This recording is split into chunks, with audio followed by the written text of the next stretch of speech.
जानवर राजा ने कुछ देर सोचा। उसकी अभिव्यक्ति थोड़ी उलझी हुई थी। उसका चेहरा कई बार बदला और अंत में सिर हिलाया। हालांकि ताओवादी फल बहुत कीमती होते हैं, फिर भी लाखों वर्षों में हमेशा कुछ ही फल होते हैं। इन सभी वर्षों के बाद अभी भी कुछ खजाने हैं, लेकिन इसके बिना पशु पूर्वज का खून चला जाएगा। कोष्टक कोष्टक। हालांकि एक संदेश एक ताओवादी फल लाता है। ऐसा लगता है कि विशाल जानवर परिवार को बहुत नुकसान हुआ है, लेकिन समस्या ही ज्ञान और परोपकार की बात है। वे इसका आदान प्रदान करने को तैयार हैं, जिसका स्वाभाविक रूप से अपना कारण और मूल्य है। ठीक है, मैं इस समाचार के लिए एक ताओवादी फल का आदान प्रदान करूंगा। मैं अपने ताओवादी मित्रों को अब एक ताओवादी फल दे सकता हूं। जानवरों के राजा ने दांत चबाकर कहा। जब उसकी हथेली पलटी तो उसके हाथ पर मुट्ठी के आकार का एक फल दिखाई दिया। अतीत की अराजकता को देखते हुए यह ऐसा था जैसे एक ब्रह्मांड का जन्म हुआ हो, जैसे एक छोटा ब्रह्मांड आकार ले रहा हो और अनगिनत नियम आकार ले रहे हों। अनगिनत कानून एक जाल में गुथे हुए हैं और उसके चारों ओर उड़ते हैं। अतीत में यह बहुत उज्जवल और चकाचौंध था। अनगिनत आभा एक पल में समाहित हो गए और इस ताओ फल में उड़ गए। यह प्रसिद्ध ताओवादी फल है। यह अद्भुत है। ये ज़िवेन भी हैरान थी।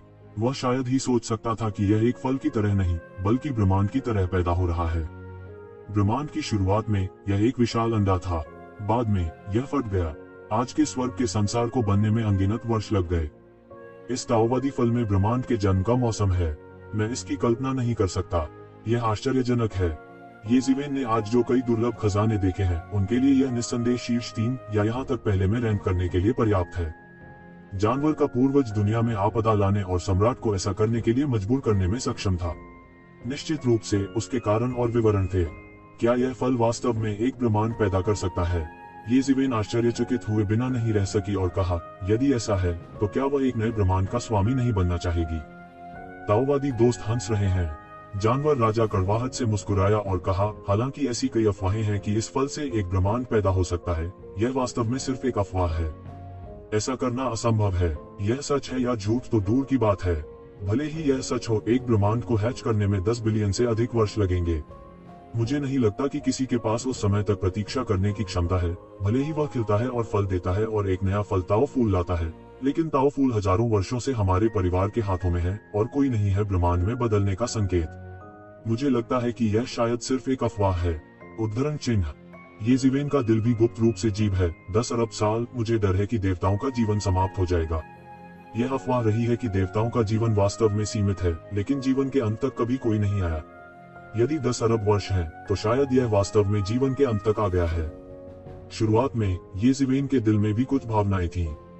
यदि वह ब्रह्मांड की खेती कर सकता है, तो निस्संदेह यह एक बहुत ही आकर्षक चीज होगी। हालांकि अब वह शांत हो गए और मजाक किया। 10 अरब वर्षों में फूल गोभी ठंडी रही है। उसने फिर भी दाओगुओ को निगलने का फैसला किया। उस समय वह राजा के क्षेत्र के बाद के चरण में पहुंच गया और उसकी युद्ध प्रभावशीलता में फिर से छलांग और सीमा में सुधार हुआ। लेकिन यह तब तक संभव नहीं होगा जब तक युद्ध समाप्त नहीं हो जाता। इस फल को प्राप्त करने के बाद ज़िवेन ने आखिरकार अपना मुंह खोला और पशु पूर्वजों के ब्रांड के ठिकाने को बताया। क्या ड्रैगन द्वीप में? जानवर राजा के चेहरे पर एक कड़वी मुस्कान दिखाई दी।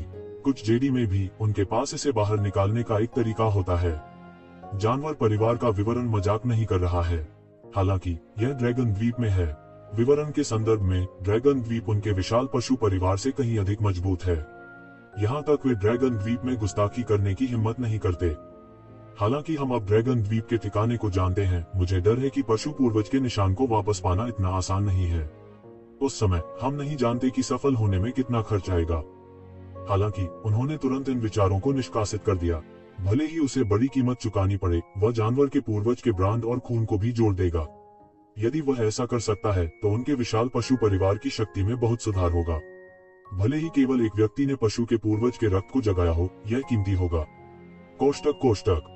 हालांकि ये ज़िवेन अब जानवर के पूर्वज के असली शरीर को धारण कर सकता है और उसके शरीर में अधिक शुद्ध रक्त है, वह एक टैरान है जिसे बदला नहीं जा सकता। भले ही उसके शरीर में खून अधिक हो, फिर भी वह एक टैरान है। वैसे भी इस बार ये दाओयू हमारे विशाल पशु परिवार के प्रति दयालु हैं। बहुत बहुत धन्यवाद। जानवर राजा ने फिर कहा। बीस्ट किंग, आपका स्वागत है। यह सिर्फ एक सौदा है। आपने पर्याप्त कीमत चुकाई है। अब आपको मुझ पर कोई एहसान नहीं है।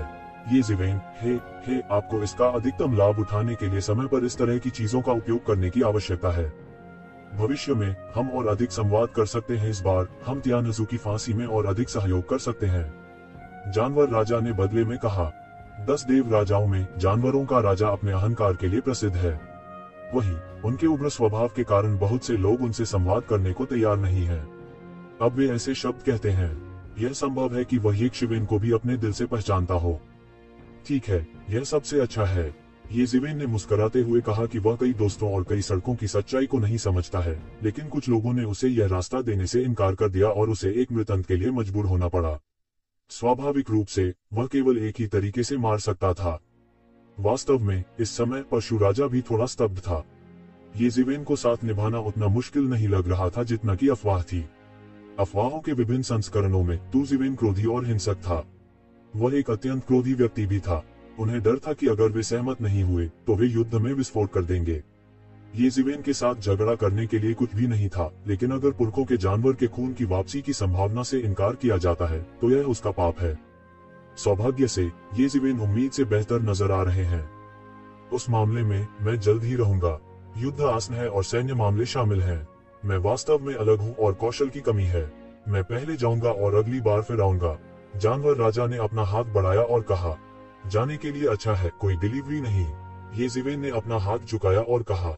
जानवर राजा ने कहा और उसकी आकृति शून्य में गायब हो गई थी। यक्षिवेन ने ताओ फल निकला और दृढ़ निश्चय के साथ उसे देखा। उसकी आंखें पहले ही मुक्ति की आंखों में बदल चुकी थीं।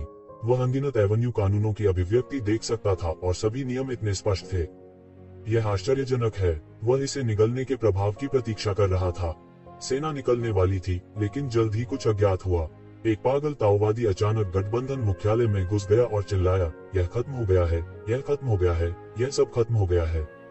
कई लोगों ने इस दृश्य को देखा, लेकिन जब चीजों ने अमरताम्र राजा को चौंका दिया तो उसने पागल ताओवादी को एक पे के साथ तोड़ दिया। लेकिन अब यह सिर्फ एक आध्यात्मिक शरीर था, न कि एक नोमेनन। इस घटना ने उस सेना पर एक छाया डाली जो कि बाहर निकलने वाली थी। कुछ प्राचीन वस्तुएं जो लंबे समय तक जीवित रही ने इस पागल ताओवादी की पहचान को रोमांचित कर दिया। यह स्पष्ट रूप से एक पुराना ताओवादी था जो स्वर्ग के विरुद्ध दूसरे युद्ध में प्रकट हुआ था। वह बहुत शक्तिशाली था, लेकिन बाद में वह गायब हो गया। कोई उसे ढूंढ नहीं पाया। यहाँ तक उसकी रूढ़िवादिता भी गायब हो गई। अब अचानक उसकी आत्मा यहाँ है। जल्द ही इस मामले की पहचान की गई और जनता को परेशान किया गया। यह सभी जातीय समूहों की गठबंधन सेना के बीच त्यानजू का एक विस्तृत कार्य है। घबराने की जरूरत नहीं है। हालांकि लोगों को अभी भी कुछ संदेह था, उनके पास सेना के आसन प्रस्थान के बारे में अधिक सोचने का समय नहीं था। ब्रह्मांड में राक्षसों की सवारी करने वाले शक्तिशाली शूरवीरों की टीम शून्य को पार करती है और शक्तिशाली राक्षस दहाड़ते हैं और पहाड़ों और समुद्रों की तरह दूर तक सरपट दौड़ते हैं। उसी समय उनके ऊपर छोटे छोटे पहाड़ों जैसे रथ ब्रह्मांड में गड़गड़ाहट करते थे, भारी पहिए के निशान छोड़ते थे और लगातार शून्य को लुढ़काते थे। एक विशाल और अतुलनीय युद्ध किला, सितारों जितना विशाल, शून्य में लहराया और आगे की ओर टिमटिमाता रहा। युद्ध के राक्षसों को एक एक करके बुलाया गया। युद्ध की इच्छा के अनुसार पैदा हुआ यह भयानक जानवर प्राचीन काल और अजेय में सबसे मजबूत युद्ध मशीन है। काले शल्क ब्रह्मांड में अंधकार में प्रकाश फैलाते हैं और उनकी नीची आवाज गर्जना ब्रह्मांड के शून्य में फैल जाती है। उनकी सांस एक तारे को नष्ट कर सकती है। अधिक रोशनी दूरी में टिमटिमाती है। इन ज्योतियों को बलवान और अहंकारी विशेषज्ञों ने लपेटा था। उन्हें गैर विशेषज्ञ माना जाता था। हर एक अतुलनीय शक्तिशाली था। कम से कम वे भगवान के ऊपर विशेषज्ञ थे और तेजी से बड़ी सेना का पीछा किया।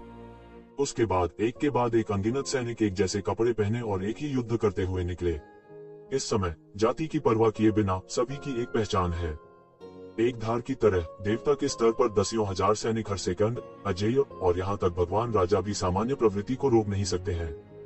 शून्य में एक नीली आकृति धीरे धीरे उभरी। यह येज़िवेन थी। इस समय उनकी 8वीं सेना गठबंधन मुख्यालय से बाहर निकल रही थी। यह एक ऐसा स्थान था जहां संपूर्ण गठबंधन सेना के कई शक्तिशाली दल और सभी जातीय समूहों के अभिजात वर्ग एकत्रित हुए थे।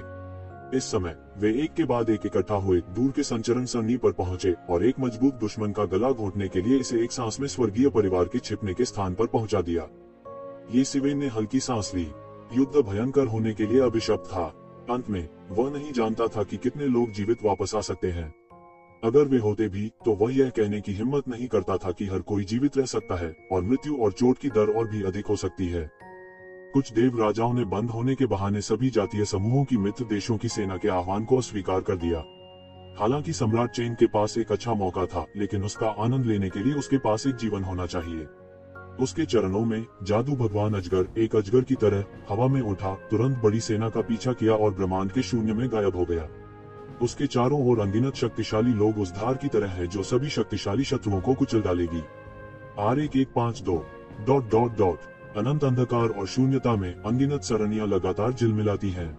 हर झिलमिलाहट अनगिनत आकृतियां उनसे प्रकट होती हैं और फिर व्यवस्थित रूप से भाग जाती हैं। दूर बहुत बड़ी दुनिया है। शून्य में यह चमकदार रोशनी का उत्सर्जन करता है।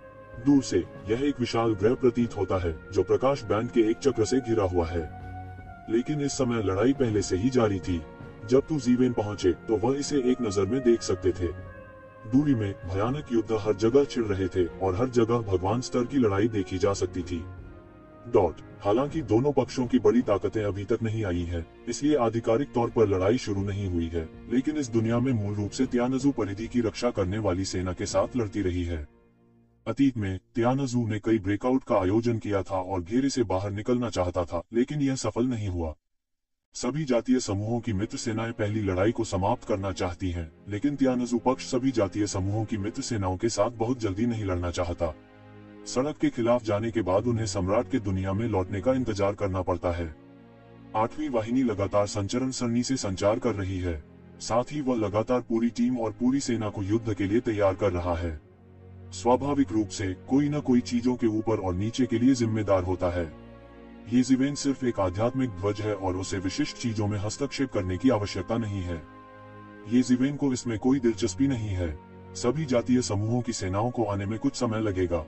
इसके अलावा इसे कब करना है यह त्यान जातीय समूह की सेना पर निर्भर करता है, वरना छोटा यह कहना कि 3W इड्डू कब आना है और पहली लड़ाई खत्म करना सभी का लक्ष्य है। छोटे मार्शल भाई, ये क्या आप भाई वेई के साथ अंदर का रास्ता तलाशने में रुचि रखते हैं? ये जीवेन अभी आई थी। अभी कुछ समय पहले अग्नि का देवता बैठ गया था और उसके आदमी वहां पहुंच गए। एल्डर मार्शल भाई, क्या आप सीधे अंदर जाना चाहते हैं? ये जीवेन ने पूछा। हाँ, छोटा मार्शल भाई पास छोड़ने के ठीक बाद आया था। मुझे लगता है कि हमारे पास जानने का समय नहीं है। इस बार हमने यहाँ तियानजू के लोगों को रोक दिया। वास्तव में यह एक प्राचीन युद्ध क्षेत्र और स्वर्ग के खिलाफ दूसरे युद्ध का युद्ध क्षेत्र था। चोटी के युद्ध के बाद तियानजू के लोग अपने पूर्ववर्तियों की कुछ विरासत खोजने के लिए यहाँ आए। लॉ के भगवान ने कहा, लेकिन बहुत से लोगों को उम्मीद नहीं थी कि सम्राट का विद्रोह यहाँ छिप जाएगा, क्योंकि यह भी बहुत खतरनाक है। जो लोग यहाँ सम्राट के स्तर से गिर गए हैं वे बहुत गुस्से में हैं। उनके पास कुछ भयानक होने की संभावना है। शिकायतें, वे वास्तव में ऐसा करने की हिम्मत करते हैं। यह ऐसी जगह है। ये जीवेन दंग रह गई। कोई आश्चर्य नहीं कि वह कानून को दूर से भटकते हुए महसूस कर सकता था। मैंने सोचा कि क्या चल रहा था, लेकिन यह ऐसा निकला। चूंकि तियानजू के वे लोग अभी तक नहीं आए हैं, तो हमारे लिए यह ठीक है कि हम जाकर पहले देख लें। अगर हम भाग्यशाली हैं और सम्राट के खलनायक से मिलते हैं, तो हम इसे सुलझा लेंगे और भविष्य की परेशानी को मिटा देंगे। ये जीवेन ने अपनी आंखें सिकोड़ ली और कहा, ठीक है। हाँ, वास्तव में चिंता करने वाली एकमात्र बात यह है कि स्वर्गीय परिवार के लोग हम पर घात लगा सकते हैं। अग्नि के देवता ने कहा। हा, उन्हें आने दो और उन सबको एक साथ मार दो। ये जीवेन खिलखिलाकर हंस पड़ी। मुझे ऐसा नहीं लगता। अग्नि के देवता स्तब्ध रह गए और फूट फूट कर मुस्कुराए। यह उसके लिए भी था। यह यहाँ बहुत खतरनाक हो सकता है, लेकिन अगर ये जीवेन उसके साथ जाते हैं तो खतरा बहुत कम हो जाएगा। खतरे का स्कोर इस बात पर भी निर्भर करता है कि किसकी तुलना की जा रही है। ये शिवेन के दिल में भी कुछ बेचैनी थी। बस सीधे अंदर जाओ और सम्राट के विद्रोह का पता लगाओ। किसी भी चीज से बेहतर है कि इन खतरों को जड़ से मिटा दिया जाए। प्राचीन युद्ध क्षेत्र यिन और जानलेवा क्यूरी से भरा हुआ था। अनगिनत वर्षों के बाद भी यह वैसा ही था जैसा कि युद्ध अभी अभी हुआ था। ऐसा लगता था कि उस वर्ष के युद्ध को स्पष्ट रूप से देखा जा सकता है, सिर्फ इसलिए कि यह अंतहीन जानलेवा आत्मा पूरी दुनिया को लगातार धोती है। यह हर जगह बहुत उजाड़ दिखती है, एक बंजर भूमि का दृश्य। मृत समय समय पर आप एक प्रकाश को आकाश से गुजरते हुए देख सकते हैं। ऐसा लगता है कि यह आक्रोश की भावना है। उनमें से कुछ अनगिनत साल पहले विशेषज्ञों द्वारा निभाई गई जादुई शक्तियां हैं। वे अभी तक निस्तेज नहीं हुए हैं। वे आकाश में टकराते और लड़ते रहते हैं, मानो वे सैकड़ों लाखों वर्षों के बाद भी लड़ रहे हों। कोष्टक यहाँ सभी नियम टूट गए हैं, सभी सड़कें छिपी हुई हैं और सब कुछ कोमा में है। ये जीवेन और आग के भगवान ने इस क्षेत्र में कदम रखा। हालांकि पूरे क्षेत्र में शक्तिशाली जादुई शक्तियां आपस में टकरा रही थीं और दूर दूर तक शिकायतों की गड़गड़ाहट और गर्जन की आवाज थी। एक तरह का अंधेरा था जिससे लोग बेहद शांत महसूस करते थे। पूरे इलाके में कई सालों से किसी ने पैर नहीं रखा था। एक महान युद्ध ने अनगिनत वर्षों से इस युद्ध के मैदान का निर्माण किया है, जो कभी कम नहीं हुआ। हालांकि येज़िवेन के पदार्पण के बाद से उसने ऐसी कई जगहें देखी हैं, उससे भी भयानक जगहें। येशिवेन को सम्राट के छिपने की जगह में भी कुछ दिलचस्पी है, लेकिन वह बेहतर जानता है कि ऐसी जगहें मरने के बाद भी भयानक कब्रें बनेंगी। आकाशीय दफन के स्थान पर भगवान राजा केवल घृणा पी सकता है जब वह अंदर जाता है। उस तरह के लोगों की कब्रें, यह साधारण परमेश्वर राजा नहीं है जो पास आने की हिम्मत करता है। वे पूरे रास्ते युद्ध के मैदान में दाखिल हुए। येज़िवेन वहां थी और बचने के लिए कुछ भी नहीं था। वे पूरी तरह से सभी तरह से आगे बढ़े।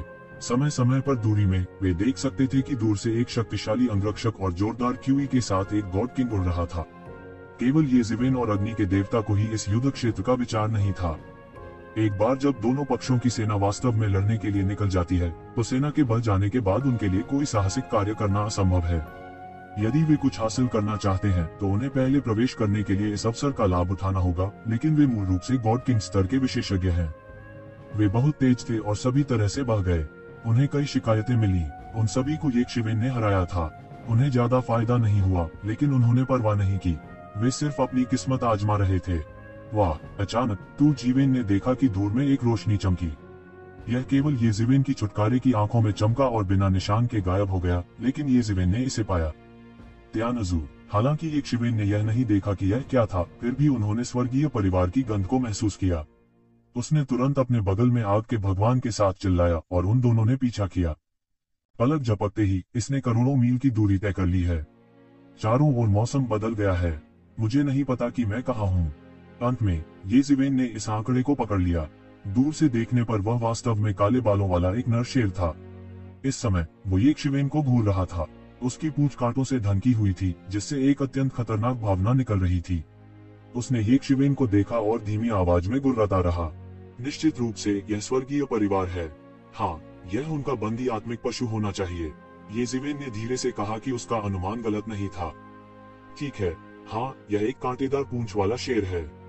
आग के देवता ने कहा, त्यान परिवार द्वारा रखे गए कई आत्मिक जानवरों में इस तरह का कांटेदार पूंछ वाला शेर निश्चित रूप से शीर्ष 100 में रैंक कर सकता है। उलझाना बहुत मुश्किल है। उसकी सांसों को देखते हुए मुझे डर है कि वह प्रवेश कर गया है। भगवान का राज्य, ईश्वरीय राज्य, मुझे डर है कि यह उससे कहीं अधिक है। येज़िवेन ने अपनी आंखें सिकोड़ लीं। ऐसा लगता है कि हमें धोखा दिया गया है। इस कांटेदार पूंछ वाले शेर को विशेष रूप से हमें लुभाना चाहिए। जी मानव, आपकी प्रतिक्रिया धीमी नहीं है। कांटेदार पूंछ वाले शेर ने धीरे से अपना मुंह खोला और उसके चेहरे पर कुछ मजाकिया नजर आया। यह थोड़ा स्तर है, लेकिन यह अफसोस की बात है कि वे सभी अंत में मरने वाले हैं। येज़िवेन ने उपहास किया, मुझे लगता है कि तुम्हारा उद्देश्य हमें यहाँ मारने के लिए ले जाना है, लेकिन तुम्हें कैसे पता कि मैं तुम्हारे साथ जानबूझकर नहीं आया था? कांटेदार पूंछ वाला शेर दंग रह गया। मुझे उम्मीद नहीं थी कि येज़िवेन इस समय इस तरह के शब्द कहेगी। यह हास्यास्पद है। मुझे नहीं पता कि मैं कब मर जाऊंगी। स्मार्ट होना बेकार है। जब मैं तुम सबको निगल जाऊंगी तो मैं तुम्हारी आत्मा को पकड़ लूंगी और देखूंगी कि क्या होता है। आप उस समय कह सकते हैं। जैसे ही अग्नि के देवता का चेहरा बदला, उनकी प्रतिक्रिया धीमी नहीं थी। उसे ऐसी अनजानी जगह, खतरनाक जगह पर पेश किया गया। यह कल्पना की जा सकती है कि यह अच्छी बात नहीं होगी। हालांकि येशिवेन को थोड़ा देखने के बाद उसे राहत मिली। अगर वह अकेला होता तो उसे डर था कि यह एक आपदा होगी, लेकिन यहाँ सब कुछ पूरी तरह से अलग होगा। किसका दुर्भाग्य होना चाहिए, यह जरूरी नहीं कि सच हो। ठीक है, तुम्हारी ताकत कमजोर नहीं है। भले ही तुम त्यानजू के विशालकाय नहीं हो, यह त्यानजू के विशालकाय व्यक्ति द्वारा रखा गया एक आत्मा जानवर होना चाहिए। आप बस सम्राट के ठिकाने के बारे में पूछ सकते हैं। येज़िवेन ने बिना हिले डुले धीरे से कहा। आधे रास्ते में ही उसे पकड़ लेने पर उसे एहसास हुआ कि यह गलत है, लेकिन उसने परवाह नहीं की। वह शक्तिशाली और संकी था। वह अभी भी चिंतित था कि वह सम्राट के ठिकाने का पता नहीं लगा सका। अब उसने रास्ता पूछने के लिए इस कांटेदार पूंछ वाले शेर को पकड़ लिया। इस तरह के एक भयंकर जानवर की तुलना बाहर के उन साधारण स्वर्गीय परिवारों से नहीं की जा सकती। गर्जन। कांटेदार पूंछ वाला शेर जोर से दहाड़ता है और पूरा युद्ध क्षेत्र कांपने लगता है। अनगिनत कानूनों को प्रकट किया गया और उनकी मजबूत ताकत दिखाते हुए एक पल में तोड़ दिया गया। पीक भगवान राजा, ज्वाला प्रभु का चेहरा अचानक बदल गया। अप्रत्याशित रूप से कांटेदार पूंछ वाले शेर में इतनी ताकत होगी, जो लगभग केवल शीर्ष 10 देव राजाओं के अधीन है। अगर वह अकेले इतने ऊंचे हाथ का सामना करता है, तो मुझे डर है कि अंत में वह केवल शर्मिंदगी में बच सकता है। नहीं, यह एक समस्या है कि क्या वह बच भी सकता है। यह कांटेदार पूंछ वाला शेर वास्तव में बहुत शक्तिशाली, उग्रता से भरा और भव्य है। यह आकाश में एक काले सूरज की तरह है और कांटों की आंखें नहीं खुलती। साधारण शिखर भगवान राजा को भुगतना पड़ेगा यदि वह इससे मिलता है। दानव चील राजा की हद तक अगर वह उससे मिलता है तो वह ठीक नहीं हो सकता। कितने घमंडी इंसान है, आज मैं तुम दोनों को निगल कर मर जाऊंगा। कांटेदार पूंछ वाला शेर दहाड़ा। उनकी राय में येज़ेबेल मौत की तलाश में थे। उसने इन दो लोगों को देखा। एक राजा के राज्य क्षेत्र का केवल प्रारंभिक चरण था और दूसरा राजा के क्षेत्र का मध्य चरण था, जो कुछ भी नहीं था। लेकिन दुर्भाग्य से उन्होंने गलत गणना की। जब येज़ेबेल ने जानबूझकर अपनी सांस को छुपाया तो उसने पूरी तरह से गलत अनुमान लगाया। गुंजन। एक उपहास के साथ येज़ेबेल ने अचानक एक बड़ा हाथ पकड़ लिया और उसे एक सुनहरे हाथ में बदल दिया, जैसे आसमान से बादल लटक रहा हो। वह जितना लंबा बढ़ता गया उतना ही बड़ा होता गया और एक पल में उसे कांटेदार पूंछ वाले शेर पर पकड़ लिया। एक दोस्त की किताब की सिफारिश करें, कैंडो बहुत पवित्र है। करने के लिए जारी। कांटेदार पूंछ वाले शेर ने अपना मुंह खोला, एक बड़े मुंह में बदल गया और सीधे हमला किया और येज़ेबेल के बड़े हाथ को काट लिया, जैसे कि उसे जिंदा निकल जाना हो। लेकिन यह बेकार था। यह सीधे येज़ेबेल द्वारा थपथपाया गया था और एक उल्का की तरह सैकड़ों हजारों मील दूर उड़ गया। फिर येज़ेबेल एक कदम में बाहर निकली और तुरंत उल्टे उड़ते हुए रीढ़ विहीन शेर को पकड़ लिया। फिर उसका बड़ा हाथ एक बोरी की तरह गिर गया, बिना रीढ़ वाले शेर को सीधे पकड़ लिया, उसकी सुरक्षात्मक रोशनी को एक पल में कुचल दिया और उसका शरीर येज़ेबेल के हाथ में आ गया। वह संघर्ष करने की कोशिश करता रहा, लेकिन यह बेकार था। वह येज़ेबेल के हाथ से मुक्त नहीं हो सका। ठीक है, क्या आप इसके बारे में सोचना चाहते हैं? यदि आप मेरी आत्मा के जानवर हैं, तो मैं आपको आज जाने दूंगा। येज़ेबेल ने धीरे से कहा, जल्दी में नहीं। सब कुछ उसके नियंत्रण में है। स्वाभाविक रूप से वह जल्दी में नहीं है। गर्जन। कांटेदार पूंछ वाला शेर जोर से दहाड़ता है और उसके शरीर से सीधे एक भयानक शक्ति निकलती है। इसने अप्रत्याशित रूप से येज़ेबेल के बड़े हाथ को जिंदा हिला दिया और येज़ेबेल के हाथ से बच गया। उसने सीधे उस स्रोत को जला दिया जो येज़ेबेल के हाथों से बच सकता था। अन्यथा येज़ेबेल के बड़े हाथों से बचना असंभव होगा। दोनों पक्षों की ताकत बहुत दूर है। इस समय उन्होंने अंततः महसूस किया कि उन्होंने लोहे की प्लेट को लात मारी थी और जिस व्यक्ति को उन्होंने पाया वह राजा के राज्य के बीच में एक साधारण राजा नहीं था। यहाँ तक उसने अपने शिखर भगवान राजा के साथ भी खेला। वह येज़ेबेल से लड़ना नहीं चाहता था। वह जल्दी से एक सपने देखने वाले में बदल गया और बचना चाहता था। टकराना। हालांकि येज़ेबेल की प्रतिक्रिया तेज थी। हालांकि वह चौंक गया और उसने अपना बड़ा हाथ खोल दिया। वह थोड़ा हैरान हुआ, लेकिन वह बिल्कुल भी नहीं घबराया। उसने सीधे थप्पड़ मार दिया। कांटेदार पूंछ वाले शेर की मौके पर ही तस्वीर लग गई। पूरा शरीर जमीन पर गिर गया और सीधे जमीन पर 1 किलोमीटर के गड्ढे में जा गिरा। उसके और येज़ेबेल के बीच ताकत का अंतर बहुत दूर है। यहाँ तक अगर वह बच भी जाता है, यह येज़ेबेल के चेहरे पर निर्भर करता है। यह शीर्ष 10 दिव्य राजाओं की युद्ध प्रभावशीलता है। हालांकि कड़ाई से बोलते हुए शीर्ष 10 दिव्य राजा अभी भी शीर्ष दिव्य राजाओं के दायरे हैं, लेकिन युद्ध की प्रभावशीलता और सड़क की समझ के मामले में मैं नहीं जानता कि सामान्य शीर्ष दिव्य राजाओं की तुलना में कितना बेहतर है। लगभग तालियों के साथ खेल रहा है। टकराना, टकराना, टकराना। इस कांटेदार पूंछ वाले शेर ने एक पल के लिए भी हार नहीं मानी है। इस कारण से जो कोई भी दृढ़ नहीं है वह मौत से लड़ेगा, भले ही वह जानता हो कि उसे मौत का सामना करना पड़ सकता है। वो तेज मारता रहा और येज़ेबेल पर पलटवार किया। वैसे भी वह बच नहीं सका। पलटवार करना बेहतर हो सकता है। शायद वह मौत से बच सकता था, लेकिन यह बेकार था। वो तेजी से आगे बढ़ रहा था, लेकिन येज़ेबेल द्वारा लगातार उसकी तस्वीरें खींची जा रही थी। उसके पूरे शरीर में घनी दरारें, खून के छींटे और हड्डी के टुकड़े उड़ रहे थे। कहो, सम्राट का विद्रोह कहाँ है? जब तक तुम कहोगे मैं तुम्हें जाने दूंगा। मेरा मतलब है कि मैं क्या कहता हूँ और अपना वादा कभी नहीं तोड़ता। वैसे भी अगर आप इसे कहते हैं तो किसी को पता नहीं चलेगा कि आपने यह कहा था। मेरे पास आकाश को धोखा देने का एक तरीका है। कोई भी आपको गिन नहीं सकता। येज़ेबेल ने असामान्य रूप से उदासीन दिखते हुए पूछना जारी रखा। आप सोच नहीं सकते, कांटेदार पूंछ वाला यह शेर येज़ेबेल के जीवन के अंतिम स्रोत से थक गया था। हालांकि गॉडकिन स्तर पर जीवन का स्रोत बहुत विशाल और लगभग अनंत है, यह इसको भी करता है। येज़ेबेल के साथ टकराव में भारी खपत का कोई अंत नहीं है और इसे बिल्कुल भी समर्थित नहीं किया जा सकता है। और कुंजी यह है कि जीवन के स्रोत को जलाने के बाद भी उसकी ताकत अभी भी येज़ेबेल की ताकत से दूर है। अंत में वह भी हताश था, लेकिन आखिरी समय में भी वह सम्राट के ठिकाने को धोखा देने को तैयार नहीं था। बूम! कांटेदार पूंछ वाला शेर सीधे फटा, विस्फोट हुआ और धुएं और धूल में बिखर गया। आग के देवता ने येज़ेबेल को देखा और आश्चर्यचकित हुए बिना नहीं रह सका। यह कांटेदार पूंछ वाला शेर 10 साल पहले के राक्षस गरुड़ राजा की तुलना में कमजोर नहीं है, लेकिन अब उसके पास येज़िवेन के सामने वापस लड़ने की शक्ति भी नहीं है। वह बस तालियों से बजाया गया। कल्पना की जा सकती है कि पिछले 10 वर्षों में उनकी प्रगति कितनी आश्चर्यजनक रही है। हालांकि किंग राजवंश के चांद के राजा के साथ पहली लड़ाई बहुत ही चौंकाने वाली थी, लेकिन यह अपनी आंखों से देखने और लिखने से बहुत दूर था। इस कांटेदार पूंछ वाले शेर के आने को दबाना लगभग आसान था। हालांकि येज़िवेन की भौहें तनी थी और वह संतुष्ट नहीं था। वह इस मौके से चूक गया और उसके पास सम्राट को खोजने का एक और छोटा मौका था। सम्राट के खलनायक के रूप में तियानज़ू में भी मुझे डर है कि यह अल्पसंख्यक का अल्पसंख्यक है। यह जानना असंभव है कि क्या आप एक निश्चित स्तर तक नहीं पहुंचते हैं, लेकिन ऐसे पात्र तियानज़ू में भी दुर्लभ हैं और उनके मिलने की संभावना बहुत अधिक नहीं है। छोटे मार्शल भाई तू, पिछले 10 वर्षों में आपकी प्रगति अद्भुत है, अग्नि के देवता ने कहा। उसे अचानक लगा कि वह इससे थोड़ा परिचित है। ऐसा लगता था कि येज़िवेन को जानने के बाद उसे अक्सर ऐसे शब्द कहने पड़ते थे। उनकी प्रगतिशील दुनिया में यह दुर्लभ था और लोगों को शर्म आती थी। इससे उसे महसूस हुआ कि वह पहले लगभग एक कुत्ते पर रह चुका था। हा, बड़े मार्शल भाई, मैं तुम्हारी चापलूसी करता हूँ आपकी स्थिति के साथ। बड़े मार्शल भाई, आप कुछ वर्षों में इस कांटेदार पूंछ वाले शेर के साथ तुलना करने में सक्षम होंगे। येज़िवेन खिलखिलाकर हंस पड़ी। इस कांटेदार पूंछ वाले शेर को मारे जाने पर ज्यादा फायदा नहीं हुआ। अधिक से अधिक इसने अपने मांस और रक्त का उपयोग किया और कई दानव राजाओं को कैद में खड़ा किया। हालांकि व्यक्तिगत गुणवत्ता खराब है, दानव ध्वज में राक्षस राजा मात्रा से जीतने का मार्ग अपना सकता है। उस समय येज़िवेन भी एक बड़ी मदद हो सकती है। यह अफसोस की बात है कि दानव ध्वज के केवल टुकड़े ही बचे थे।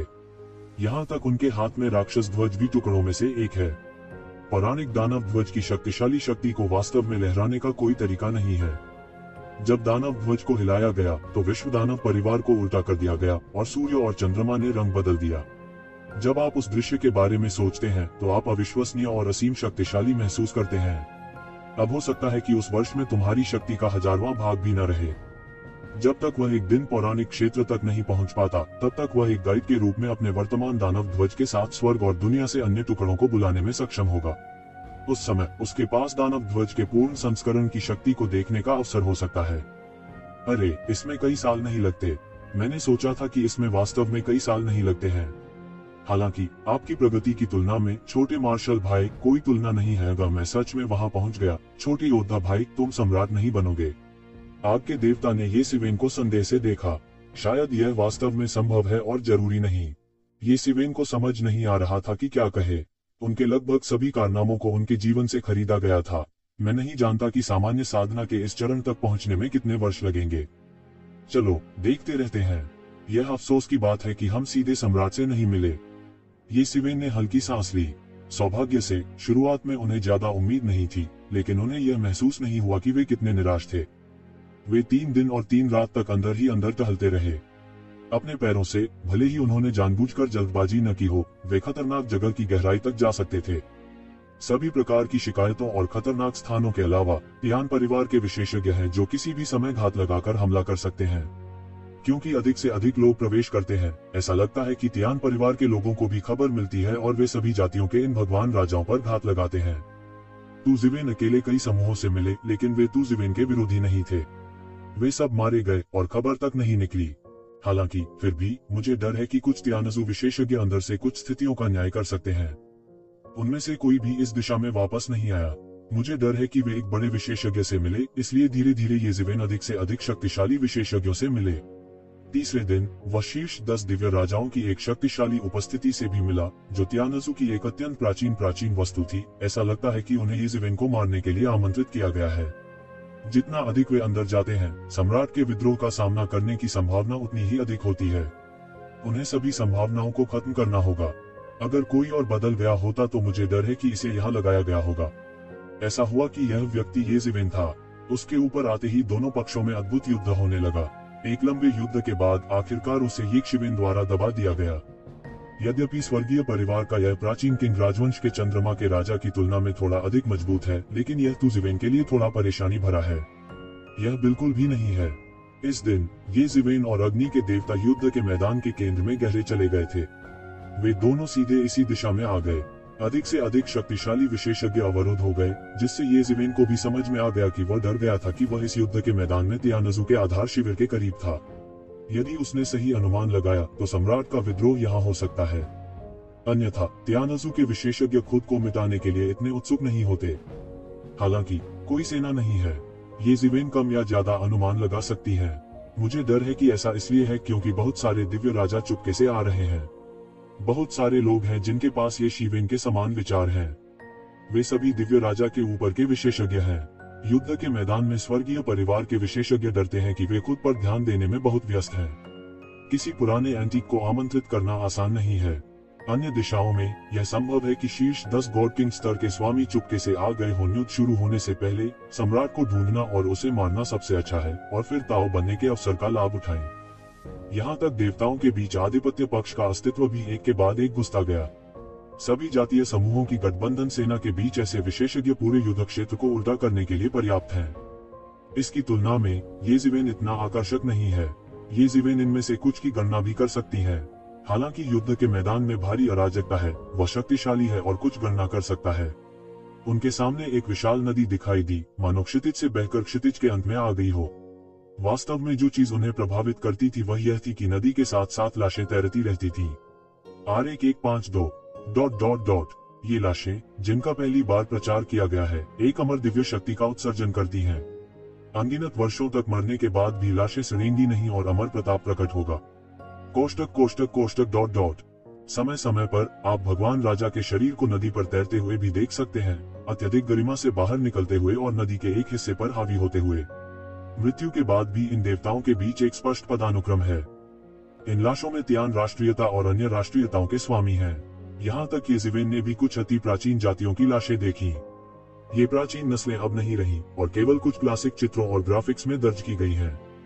कुछ को स्वर्ग के खिलाफ दूसरे युद्ध में बस बाधित किया गया और परिवार को लगभग नष्ट कर दिया गया।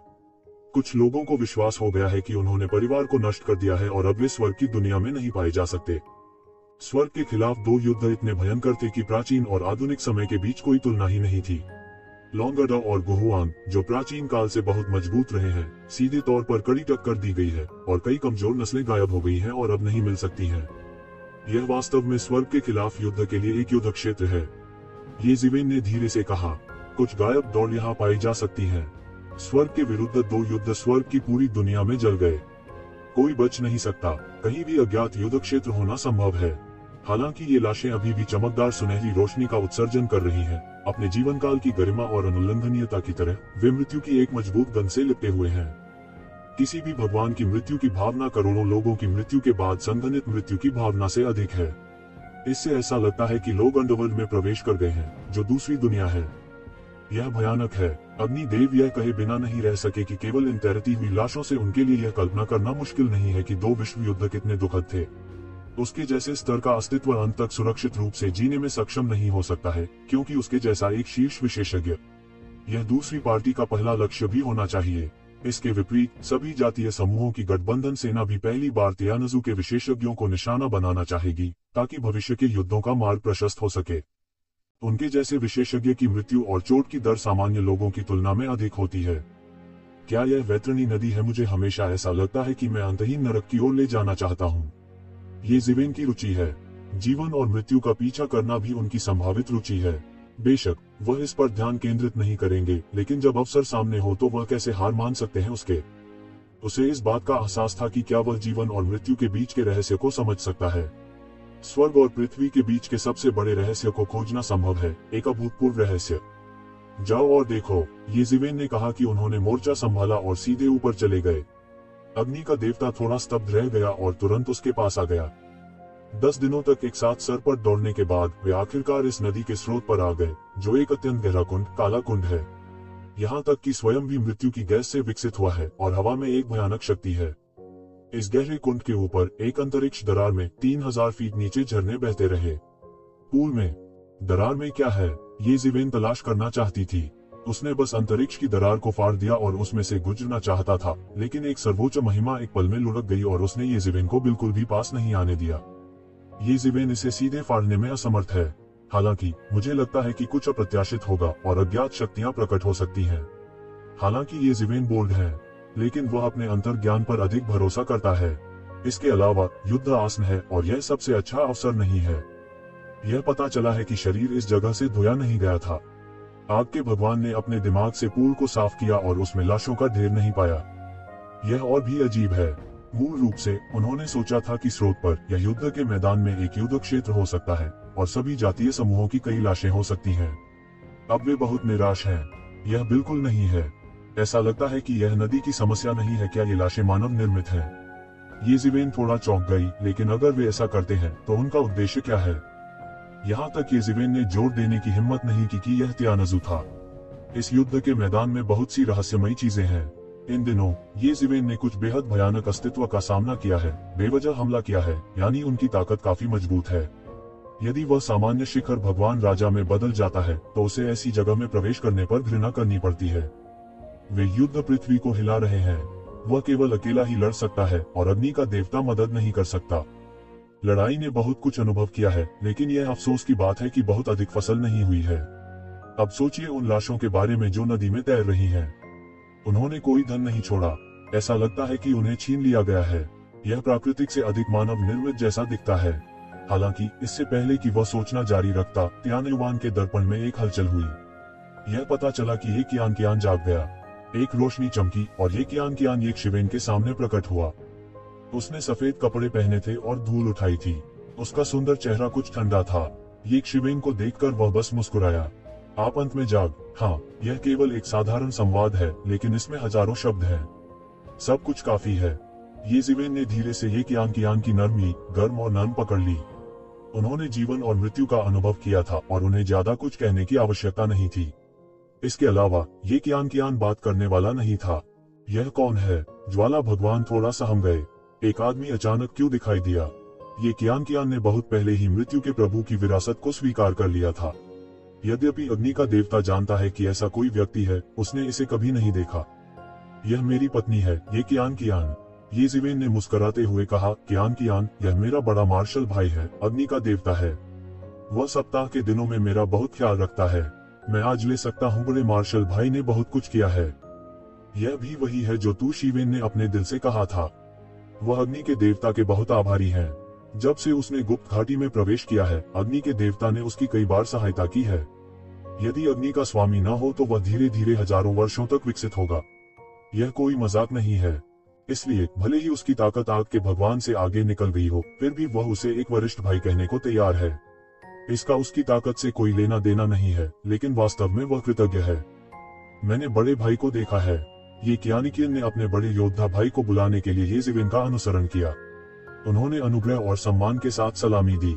ये कियान का जन्म एक कुलीन परिवार में हुआ था। स्वाभाविक रूप से वह इस संबंध में शिष्टाचार नहीं खोएगा। अच्छा, भाभी विनम्र है।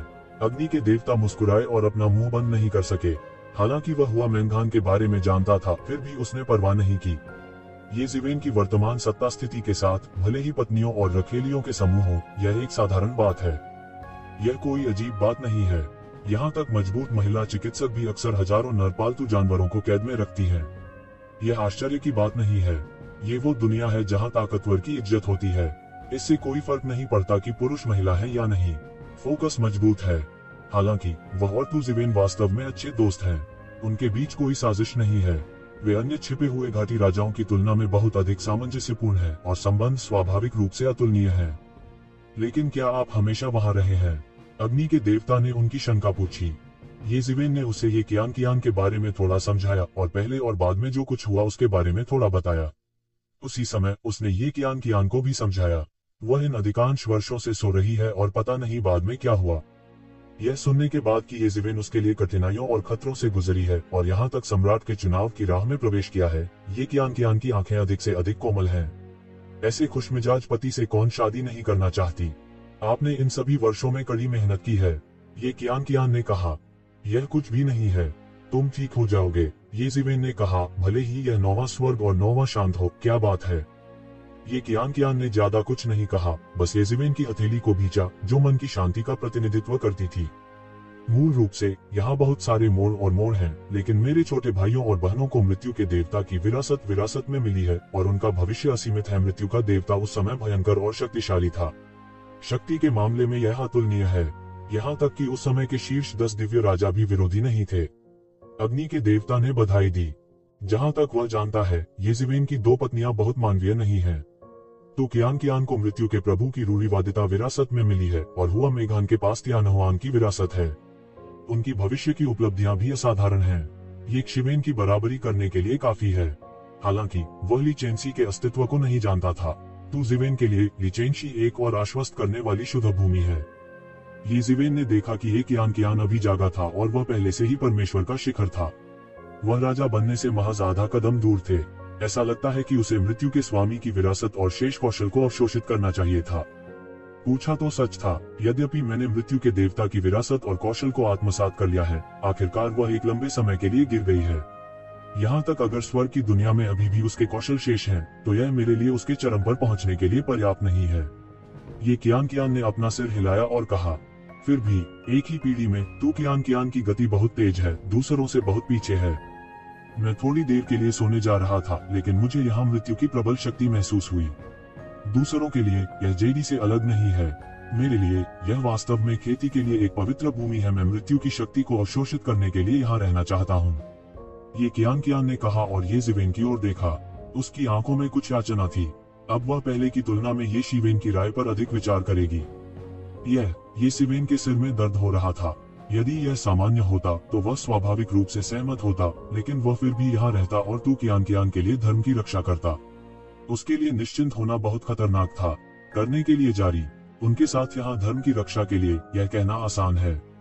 यह कोई बड़ी बात नहीं है। हालांकि अब युद्ध आ रहा है और सेना इस युद्ध के मैदान को पार करने वाली है। मुझे डर है कि यह 3 फीट खोदेगा और सम्राट को खोज लेगा। इस बात का उल्लेख नहीं है कि सभी जातीय समूहों की मित्र सेनाएं भी तियानजू की मित्र सेना के साथ एक निर्णायक लड़ाई लड़ेंगी। ऐसे में यहाँ रहना भी खतरनाक है। कियान अब युद्ध आसन है। यदि आप यहाँ रहते हैं तो अप्रत्याशित खतरा होगा। मुझे आप पर भरोसा नहीं है, ये जिवेन कहने से नहीं रोक सकी।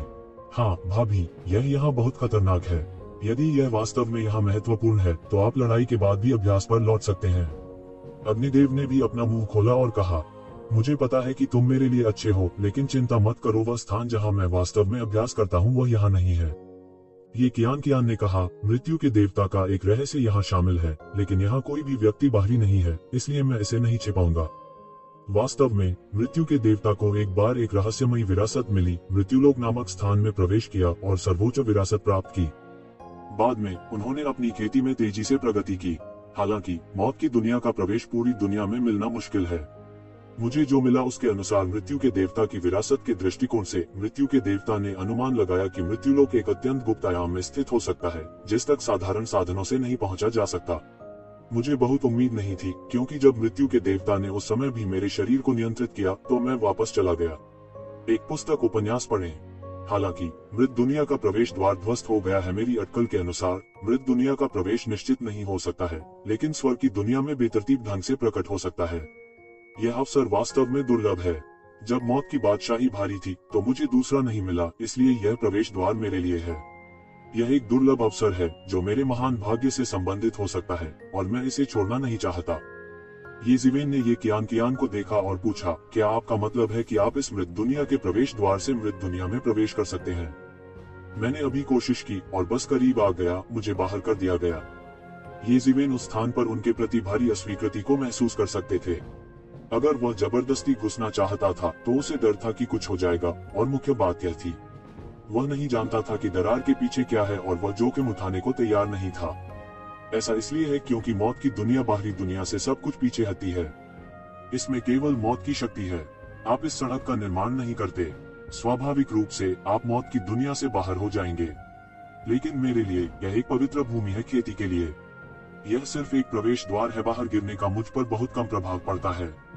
ये कियान ने कहा, मैं अब यहाँ हूँ, लेकिन मैं यहाँ केवल मृत्यु की प्रबल शक्ति को अवशोषित करना चाहता हूँ।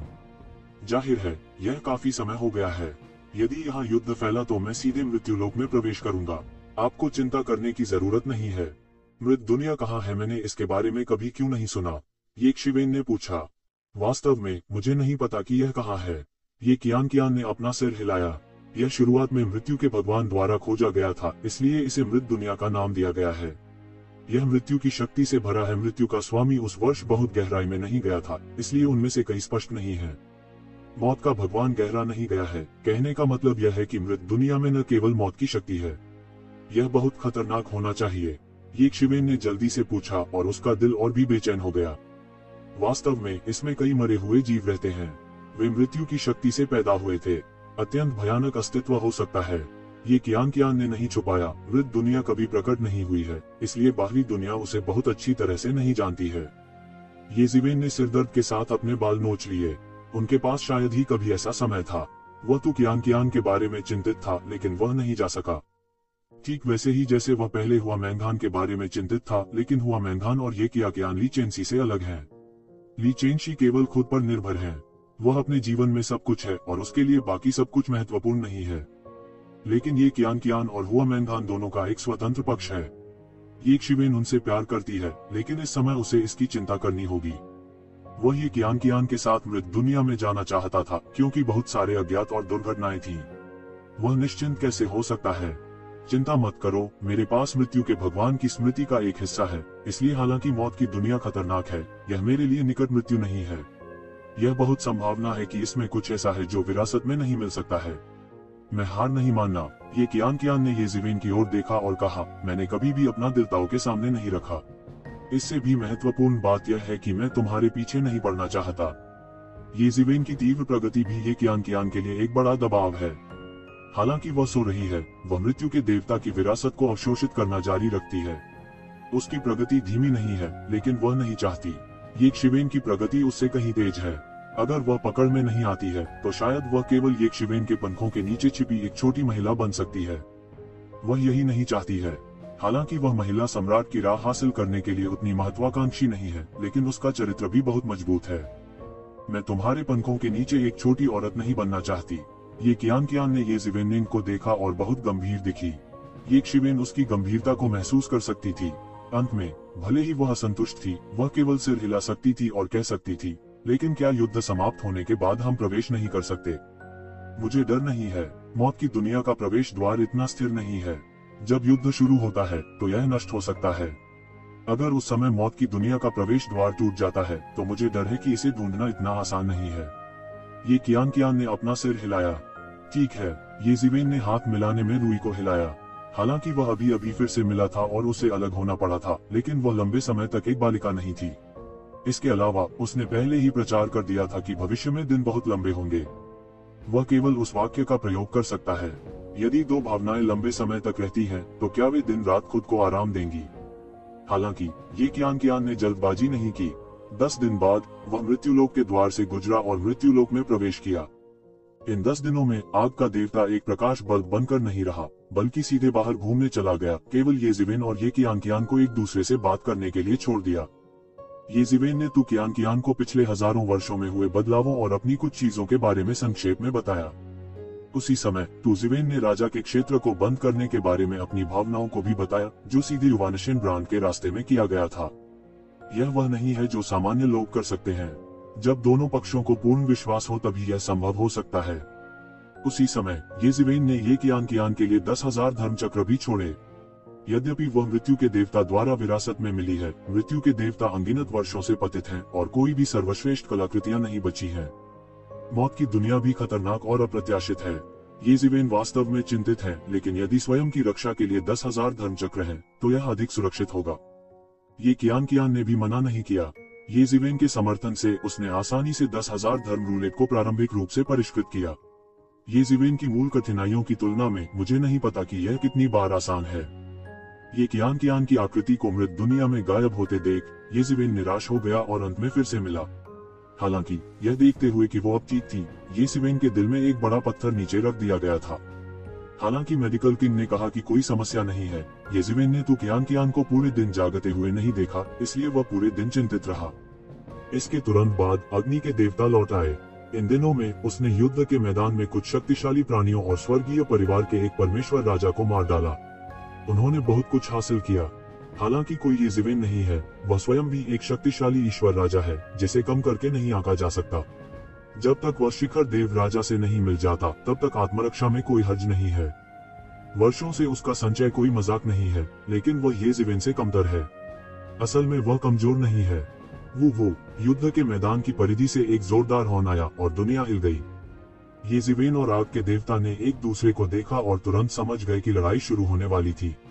सीम ने उन्हें वापस बुला लिया। इस दौरान भगवान राजा स्तर के विशेषज्ञों द्वारा दोनों पक्षों के बीच आपसी प्रलोभन का शुभारंभ किया गया। अब जब हमने युद्ध के मैदान की कुछ स्थितियों का लगभग पता लगा लिया है, तो निर्णायक लड़ाई शुरू करने का समय आ गया है। यह प्राचीन युद्ध क्षेत्र फिर से युद्ध के मैदान में उतरेगा। येज़िवेन पूरे रास्ते में तेजी से आगे बढ़ रही थी, विशेष रूप से येज़िवेन खालीपन को दूर करती जा रही थी। इस युद्ध के मैदान में उन्होंने पागलपन से शून्य को फाड़ दिया और मर गए। केवल अब वह इसे अंतरिक्ष के पंखों से कर सकता है। हालांकि इसमें आने में बहुत समय लगा। जब वह युद्ध के मैदान के किनारे पर पहुंचा और 8वीं सेना में प्रवेश किया, तो वास्तव में केवल एक दिन लगा और अग्नि के देवता ने उसका पीछा किया। और 3 दिनों के बाद कई दिव्य राजा जो युद्ध के मैदान में गहरे गए थे, वे भी एक के बाद एक लौट आए और बाहर तैनात सभी सेनाओं ने कार्रवाई करना शुरू कर दिया। इस दौरान येज़िवेन ने निम्नलिखित रिपोर्ट भी सुनी। यह पता चला कि उच्च स्तर को लगा कि चून की स्वर्गीय परिवार की सेना ने अभी भी प्रकट होने से इनकार कर दिया है। वे युद्ध के मैदान में जाएंगे और उन्हें स्वर्ग की दुनिया में सुपरट्यूमा को मिटाने के लिए सम्राट के विद्रोह से बाहर कर देंगे। यह घेराव और समर्थन की एक स्पष्ट रणनीति है, लेकिन यह एक ऐसी रणनीति भी है जिसे त्यानजू मना नहीं कर सकता, क्योंकि वे सम्राट को सभी जातीय समूहों की गठबंधन सेना के हाथों मरने नहीं दे सकते। वो जब युद्ध का बिगुल बजता है और अज्ञात जानवर के सींग से बना हॉर्न बजता है, तो पूरा अंतरिक्ष कंपन करने लगता है और अनगिनत शक्तिशाली जीव हिलने लगते हैं, जिससे भयानक कंपन तरंगे बनती हैं। विशाल युद्ध जानवर एक एक करके पिंजरे से बाहर आए और उनके विशाल शरीर जैसे तारे शून्य में दौड़े। उसी समय एक विशाल युद्ध किले ने अपने सभी भेष बदल दिए और शून्य में उभरा। लोहे का घोड़ा खनखनाता है, करने के लिए जारी।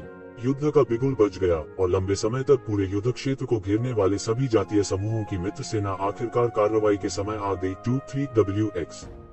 हालांकि सम्राट को यहाँ दफनाया गया हो सकता है, लेकिन इतनी बड़ी सेना के अभियान के तहत यह स्वीप करने के लिए पर्याप्त है और विरोध करने के लिए कुछ भी नहीं है। ब्रह्मांड में युद्ध के किले अंधेरे और ठंडी रोशनी भेजते हैं, छलावरण को फाड़ देते हैं और जादू लगाना शुरू कर देते हैं। हुआ ला, अनगिनत देवता हवा में उड़े और बह गए। किसी भी प्रकाश की तुलना ईश्वर के चौतरफा प्रहार की भयानक शक्ति से की जा सकती है।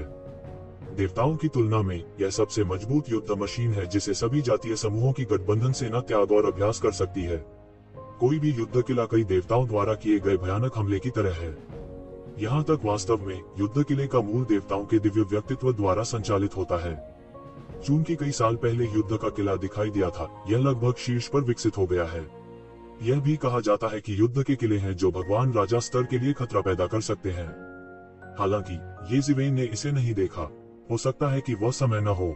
ये साधारण युद्ध किले अकेले ही दुनिया को तबाह करने के लिए काफी होंगे। युद्ध के बाद किले ने हमले को शुरू करने का बीड़ा उठाया। लोहे की घुड़सवार सेना आसमान में उड़ गई और भयानक जानवरों की सवारी करने वाले सभी जातीय समूहों की मित्र देशों की अनगिनत घुड़सवार सेना ने पूरे ब्रह्मांड को एक काले ज्वार की तरह बहा दिया। इन लोहे के घुड़सवारों के पीछे पीछे विशाल युद्ध रत्न आगे बढ़े। कुछ पैतृक रक्त के साथ ये विशाल भयंकर जानवर प्रत्येक चरण के साथ शून्य को हिला सकते हैं और उनके पास अद्वितीय शक्ति और शक्तिशाली रक्षा है। हर विशाल युद्ध जानवर का क्रोध एक रक्षा पंक्ति खोल सकता है। यह बहुत कीमती है। यदि यह सम्राट के विद्रोह से निपटने के लिए नहीं है, जो स्वर्ग और दुनिया से संबंधित है, तो यह इतने विशाल युद्ध जानवरों को इकट्ठा करने में कभी सक्षम नहीं होगा। एक विशाल युद्ध जानवर को विकसित करने के लिए हर संप्रदाय को एक बड़ी कीमत चुकानी पड़ती है। नहीं, राजासील संप्रदाय इसे बड़ी संख्या में रखने की हिम्मत नहीं करता। इस समय युद्ध के मैदान में त्यानजू विशेषज्ञ भी एक के बाद एक बाहर भेजे गए। यह त्यानजू का गढ़ भी है। इसमें कई विशेषज्ञ और एक बड़ी सेना होती है। अन्यथा केवल उस समय उस स्थान को घेरने वाले सैनिक ही उन्हें पूरी तरह से मिटा देने के लिए पर्याप्त होंगे। वाह वाह वाह! अनगिनत तीर ब्रह्मांड के शून्य को काटकर सीधे युद्ध के मैदान में घुस गए। हर कोई एक पहाड़ को पाउडर में बदल सकता है और एक निर्वात को तोड़ सकता है। पू पू पू! कई तियान परिवार के विशेषज्ञों को गाद से पकड़ा गया और सीधे एक दूसरे को गोली मार दी गई और सभी युवान देवताओं को बुझा दिया गया। सभी जातीय समूहों की मित्र सेना के ये लोहे के घुड़सवार साधारण धनुर्धर नहीं है। उनके पास असाधारण कौशल है। एक शॉट एक घातक तीर है। यह अत्यंत सटीक और प्रत्यक्ष है। हजारों मील दूर वे अपनी दृष्टि नहीं रोक सकते। यह भयानक है। खून एक के बाद एक खिलता गया। जैसे ही पीयू ने संपर्क किया, त्यानजू सेना की रक्षा की पहली पंक्ति हार गई और हार गई। ज्यादा लोग नहीं थे। केवल लोगों की संख्या से सभी जातीय समूहों की मित्र सेना के विशेषज्ञ रोलिंग को पूरा करने के लिए पर्याप्त है। लगभग कुछ सांसें सभी जातीय समूहों की मित्र देशों की सेना की लोहे की घुड़सवार सेना शून्य के माध्यम से चली गई और त्यानजू मास्टर जिनके पास बचने का समय नहीं था, उन्हें तुरंत मांस कीचड़ के ढेर में रौंद दिया गया। कोई बच नहीं सकता। इन लोहे की घुड़सवार सेना के पीछे युद्धगढ़ हर कुछ या अधिक बार महान शक्ति बना रहा है। प्रकाश की दर्जनों किरणें खंभों की तरह मोटी, शून्य से बहकर जुताई की तरह बहते हुए इन घुड़सवारों के सामने गिर पड़ी। उनके लिए रास्ता खोलो। सभी जातीय समूहों की मित्र देशों की सेना के लोहे के घुड़सवारों को केवल कुछ बची हुई मछलियों को मारने की जरूरत है, यानी इंटरनेट बड़ा नहीं है। पूरे युद्ध के मैदान में ये भयानक शूरवीर सरपट और अजेय हैं और कोई भी उनका विरोध नहीं कर सकता है। त्यानजू सहयोगी सेना द्वारा रखी गई रक्षा की पहली पंक्ति एक पल में ढह गई। त्यानजू के अलावा युद्ध के मैदान में कई शिकायतें और बुरी चीजें थीं। इस समय वे सभी जिंदा मारे गए थे। वे सबसे यिन और बुरी ताकतें हैं। जब वे इस तरह के भयानक सैन्य क्यूई का सामना करते हैं तो यांग बलों के लिए सबसे अधिक और उन्हें लड़ने की भी आवश्यकता नहीं होती है। वे उनका गला घोंटने के लिए पर्याप्त हैं, न कि देवताओं से बनी सेना का उल्लेख करने के लिए जो अत्यंत शक्तिशाली है। अनगिनत लोगों का खून और गैस आपस में उलझे हुए हैं, जो किसी भी दुष्ट आत्मा को मौत के घाट उतारने के लिए काफी है। ऐसी सेना पर कोई दुष्ट आत्मा आक्रमण करने का साहस नहीं करती, न ही साधारण भयंकर भूत मजबूत रक्त वाले सैनिकों पर हमला करने का साहस करते हैं। देवताओं या देवताओं की मजबूत सेना तो दूर की बात है। सभी राष्ट्रीयताओं की मित्र सेनाओं ने चौतरफा हमला किया और रक्षा पंक्तियां एक एक करके लगभग बढ़ गईं और गति सीमा तक तेज थी। दूर से देखने पर यह एक प्रचंड ज्वार की तरह है जो लगातार आगे बढ़ रहा है, अजेय है और सभी बाधाओं को तोड़ रहा है। युद्ध के मैदान में हर जगह टूटे हुए कानून देखे जा सकते हैं। इस समय त्यानजू सेना को भी सख्ती से तैयार किया गया है। वास्तव में उन्होंने एक पल के लिए भी आराम नहीं किया है, लेकिन पहल हमेशा सभी जातीय समूहों की गठबंधन सेना के हाथों में रही है, उनके हाथ में नहीं। हालांकि सभी जातीय समूहों की गठबंधन सेना ने अचानक हमला किया, लेकिन उन्होंने अपने हाथ और पैर को अव्यवस्थित नहीं होने दिया। हालांकि तैयार रहना बेकार है। हालांकि यहाँ बहुत सारे त्यानजू विशेषज्ञ हैं, लेकिन यह सभी राष्ट्रीयताओं की मित्र देशों की सेना के सामने कुछ भी नहीं है, जिन्होंने उनमें से अधिकांश को जुटाया है। युद्ध किले के प्रभाव के तहत रक्षा पंक्ति को खंडित कर दिया गया है और फिर सभी जातीय समूहों की लोहे की घुड़सवार सेना सीधे बढ़ गई, शेष कर्मियों को एक बवंडर की तरह मार डाला। त्यानजू के विशेषज्ञ चिल्ला उठे। कई लोगों को भाले से वार किया गया, यहाँ तक कि भगवान राजा को भी ऐसी भयानक सैन्य स्थिति से लड़ने के लिए चक्कर लगाना पड़ा। यह एक तरफा नरसंहार है। दोनों पक्षों की सैन्य ताकत बहुत दूर है। यह बिल्कुल समान स्तर पर नहीं है। हालांकि त्यानजू ने कई विशेषज्ञों की व्यवस्था की है, फिर भी यह एक चींटी की तरह है जो एक गाड़ी में एक पेड़ और एक मंटिस की भुजा को हिलाने की कोशिश कर रही है। वे कतई नहीं बच सकते। येजिवेन ने देखा कि कई देवताओं को जिंदा तीरों से छेद दिया गया था और सीधे गोली मार दी गई थी। इतनी बड़ी संख्या के सामने ताकत का महत्व कम हो गया लगता है। येजिवेन ने 8वीं सेना का पीछा किया और बिना किसी सीधी कार्रवाई के पश्चिम से धावा बोल दिया। अभी तक वह अपने कार्रवाई के योग्य किसी से नहीं मिले हैं। अनगिनत लोहे की घुड़सवार सेना ने रक्षा की कई परतों को लगभग तुरंत ही बहा दिया। मारना, हत्या की एक चीख ने आकाश को चीर डाला और एक अचानक गर्जना ने दुनिया को एक सनसनी बना दिया और युद्ध का मैदान टूट गया। कई रक्षात्मक धर्म सरणियों का तुरंत सफाया हो गया। यदि आप कुछ कठिन सरणियों का सामना करते हैं तो येजिवेन एक चाल चलेंगे और इस सरणी को मिटा देंगे। पहला कदम एक पल में हारना है ताकि 8वीं सेना बेरोक-टोक आगे बढ़ सके। 8वीं सेना के बहुत से लोग इस समय फुसफुसाए बिना नहीं रह सके। उनकी सेना का मुखिया किंवदंती से भी अधिक मजबूत था। सेना का मार्च एक ज्वार की तरह था। गति चरम जितनी तेज थी, यह पूरे रास्ते चला। आधे दिन के बिना भी यह युद्ध के मैदान की गहराई में बह गया था। इस समय त्यानजू का प्रतिरोध अधिक से अधिक तीव्र होता जा रहा था। यहाँ तक 8वीं सेना की व्यूह रचना में कई दिव्य राजाओं ने एक के बाद एक गोलियां चलाईं। हालांकि वे येजिवेन की तरह शक्तिशाली नहीं थे, वे भी गरजने वाले थे और सभी दिशाओं में बह गए थे। कई सरणियों को मिटा देने के लिए पर्याप्त है। अंत में एक विशाल गर्जना के साथ एक अत्यंत शक्तिशाली व्यूह टूट गया और सेना आगे बढ़ी सीधे त्यानजू बेस के मुख्य क्षेत्र में प्रवेश कर गया था। सभी बचावों को तोड़ दिया और मौके पर ही मिटा दिया। मारना, मारकाट की चीख ने आसमान को दहला दिया। अनेक शक्तिशाली दैवीय राजा एक के बाद एक अपनी श्रेष्ठ कलाकृतियों को त्याग कर पर्वतों और तारों के समान गिर पड़े। केवल तभी त्यानजू की मजबूर सरणी ने अपना कार्य खो दिया और सर्वोत्तम कलाकृतियों से टूट गया। यद्यपि येजिवेन जितना शक्तिशाली नहीं है, यह पर्याप्त है। त्यानजू कभी दुनिया का सबसे बड़ा परिवार था। यह इतना मजबूत है कि एक दुनिया को दूर से दूसरी दुनिया को ओवरलैप करते हुए देख सकता है। बाहरी दुनिया में इस तरह के काम करना कोई आश्चर्य की बात नहीं है, लेकिन यहाँ ऐसा कदम उठाना अविश्वसनीय है। उनका विवरण सामान्य रूप से देखा जा सकता है। त्यानजू के विशेषज्ञों को यह उम्मीद नहीं लगती थी कि 8वीं सेना इतनी तेजी से आगे बढ़ रही थी कि यह थोड़े ही समय में अपने मूल तक पहुंच गई थी। लानत है तुम लोगों पर। स्वर्गीय परिवार के कई विशेषज्ञ 8वीं सेना की लोहे की घुड़सवार सेना का विरोध करने के लिए दहाड़ते रहे और व्यूह रचना पर भरोसा करते रहे। यह सिर्फ इतना है कि 8वीं सेना इतनी मजबूत है कि वे मदद नहीं कर सकते हैं, लेकिन अंत में अपने रोंगटे खड़े कर सकते हैं। ऐसी 3 सेनाएं एक ही समय में आक्रमण कर रही हैं, जबकि अन्य सेनाएं नहीं चल रही हैं। उनका उपयोग तियानजू सेना को घेरने और हमला करने के लिए किया जाता है। इस समय येज़िवेन अंत में चले गए। उसका शरीर सेना में सिंहासन से उड़ गया और सीधे सेना में उड़ गया। वह हवा में खड़ा हो गया और दहाड़ा, दीनी, बाहर आओ और मरो। यदि तुम आज बाहर नहीं आए तो सभी स्वर्गीय परिवार मर जाएंगे। क्या आप चाहते हैं कि सभी स्वर्गीय परिवार आपके साथ दफन हो? तू जीवेन ने शून्य में उड़ान भरी, ठीक उसी तरह जैसे सम्राट दुनिया में आया था, असीमित शक्ति के साथ। एक चौंकाने वाला युद्ध अपरिहार्य है और नीला रक्त आकाश में फेंक दिया जाता है।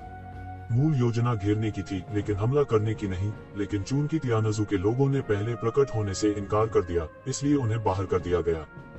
आप कौन हैं? तियानजू में गर्जना हुई। उनमें से कई गठबंधन सेना के शीर्ष के विशेषज्ञों के बारे में बहुत स्पष्ट थे, लेकिन उनके सामने वाला व्यक्ति थोड़ा अजीब लग रहा था और उनके सामान्य विशेषज्ञ नहीं लग रहे थे। क्या इस बार कुछ पुराना व्यक्ति के सामने आया था? येज़िवेन, तो ज़िवेन ने अपनी पहचान की घोषणा करते हुए जोर से कहा। तियानजू में हंगामा मच गया। यह नाम बहुत प्रसिद्ध नहीं है। ऐसा लगता है कि मैंने इसे पहले भी सुना है, लेकिन यह इतना मजबूत कैसे हो सकता है? उनके दिल सदमे से भर गए। जो नित्य श्राप देने का बिगुल बजाता है, तू चला जा।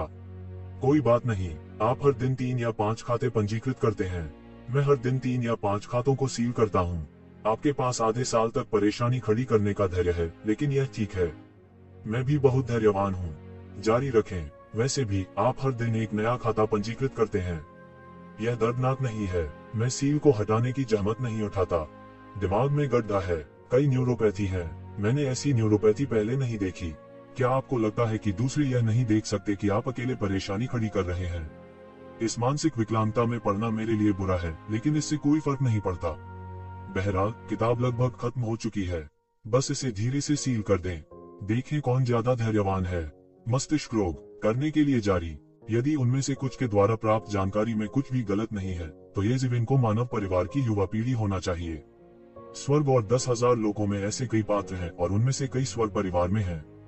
उनके आत्मविश्वास के अनुसार उनके परिवार की युवा पीढ़ी को स्वर्ग और 10,000 दुनिया की अन्य जातियों से बेहतर होना चाहिए। लेकिन अब क्या बात है? ऐसा लगता है कि येज़िवेन इस शक्तिशाली सेना के नेता हैं।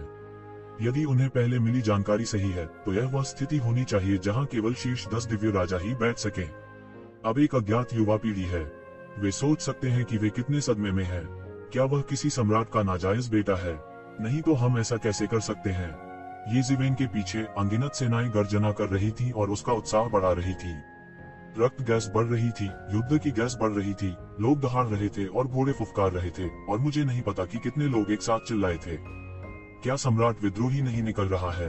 वह पिछली बार भाग्य से बच गया था, इस बार वह इतना भाग्यशाली नहीं था। येज़िवेन ने उपहास किया। क्या वे अंततः इस समय आश्वस्त हो गए थे कि येज़िवेन सम्राट चुनने के रास्ते पर दिल्ली के साथ लड़े थे, और ऐसा लग रहा था कि दिल्ली बच गया था। हालांकि सभी जानते हैं कि सम्राट के विद्रोह को सम्राट बनने का मौका मिला, लेकिन कोई नहीं जानता कि इसे कैसे प्राप्त किया जाए। अब ऐसा लगता है कि शुरुआत में यह काफी शर्मनाक था। मार डालो, उन्हें मार डालो और उन हमवतन का बदला लो जो मर गए और उपन्यास पढ़े। YBDQ। स्वर्गीय परिवार में कोई चिल्लाया, सेना के आने तक उन्हें रोको और उन्हें पश्चिम भेज दो।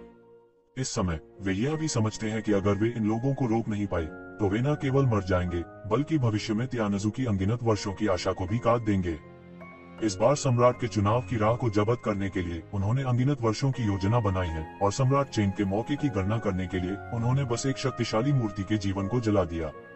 उनके बलिदान से अनिच्छा से गणना की जाती है कि इस जीवन में सम्राट बनने का अवसर आएगा। काफी तैयारी के बाद ही इसमें सफलता मिल सकती है। अगली बार मुझे डर है कि सभी जातीय समूह उन्हें ऐसा मौका नहीं देंगे। यदि वे अवसर चूक जाते हैं, तो उनके पास यह नहीं होगा। कोष्टक कोष्टक। ये तियान परिवार के विशेषज्ञ भी उग्र थे। उनकी हड्डियों में वे अब भी सुपर परिवार हैं। उनका संसार पर राज्य करना स्वाभाविक है। टकराना। येज़िवेन ने उसे थप्पड़ मारा, स्वर्ग के पंखों की तरह, और नीचे गिर पड़ी। बड़ी संख्या में तियानजू विशेषज्ञों को जिंदा गोली मार दी गई। सीधे मारो। येज़िवेन की भयानक ताकत ने सभी को चौंका दिया। उन स्वर्गीय परिवार विशेषज्ञों की दृष्टि में जो स्थिति को नहीं जानते थे, शीर्ष 10 दिव्य राजा इससे अधिक कुछ नहीं थे। वे काफी देर तक जाम रहे। उन्हें नहीं पता था कि इससे पहले क्या हुआ था जब येज़िवेन ने किंग राजवंश के चंद्रमा के राजा को हराया था, इसलिए उन्हें झटका लगा। सभी जातीय समूहों की मित्र सेनाएं बहुत उत्साहित महसूस करती हैं। इतने मजबूत सैन्य प्रमुख के साथ वे निस्संदेह अधिक सुरक्षित होंगे। हालांकि तियान परिवार के विशेषज्ञ एक सामान्य घृणा को साझा करने के लिए उत्तेजित लग रहे थे। वे येज़िवेन से डरे नहीं थे, बल्कि एक के बाद एक मारे गए। अचानक पूरा शून्य चीखों से भर गया। शून्य बिखर गया था, दैवीय रक्त से छिटक गया था, बहुत टूट गया था और हर जगह हत्या का रोना था। लाशें हर जगह देखी जा सकती हैं। एक नदी में रक्त की प्रतिधारा अब एक साधारण विशेषण नहीं है, बल्कि एक वास्तविक स्थिति है। समय समय पर शक्तिशाली देवताओं के शरीर नीचे गिरते रहे। यह इस समय अतुलनीय रूप से दुखद पकौड़ी की तरह गिर गया। कोई कारण नहीं है, हर कोई लड़ रहा है। येज़िवेन भी मार रही है। उसकी तुलना शीर्ष 10 गॉड किंग स्तर के गुरुओं से की जा सकती है। अंदाजा लगाया जा सकता है कि यह कितना भयानक है। जहां वह गया, रक्षा पंक्ति एक पल में ढह गई और उसे रोका नहीं जा सका। वह हजारों सैनिकों की टक्कर और हमले के बराबर था। त्यानाजू के लिए उनके पास पीछे हटने का कोई रास्ता नहीं है। उनके पास पीछे हटने का कोई रास्ता नहीं है। या तो दूसरी पार्टी मर जाती है या उन्हें मरना पड़ता है। केवल 2 संभावनाएं हैं। इस समय एक आकृति अचानक बाहर निकल आई, लेकिन मैंने देखा कि वह एक पल में येज़िवेन के सामने आ गई। सांसें अतुलनीय रूप से तेज थीं और उसने तुरंत येज़िवेन को मार डाला। यह एक पतला बूढ़ा आदमी है। ऐसा लगता है कि उसे तियान परिवार का एक प्राचीन होना चाहिए। जैसे ही वह ऊपर आया, उसने येज़िवेन पर सबसे भयानक हमला किया।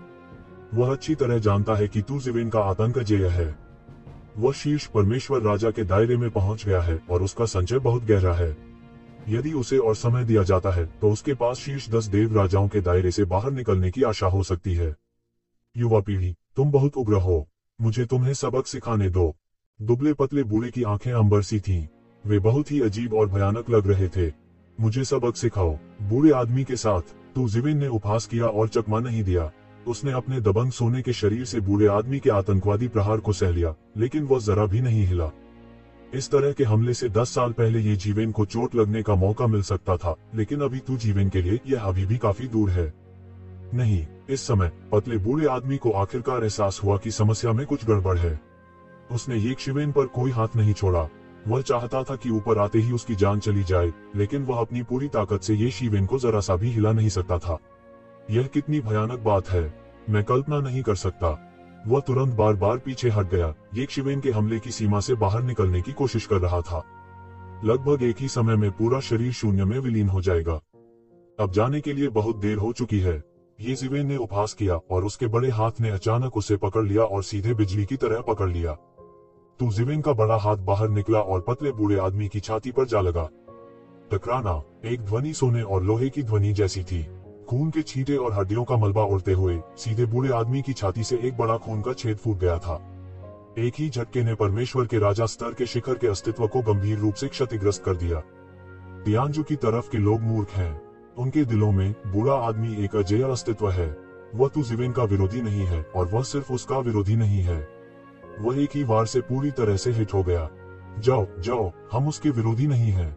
दुबले पतले बूढ़े ने घाव को दबाया और बार बार पीछे हट गया।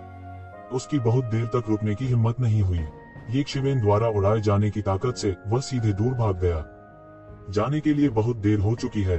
येज़िवेन ने उपहास किया। वह दहाड़ा।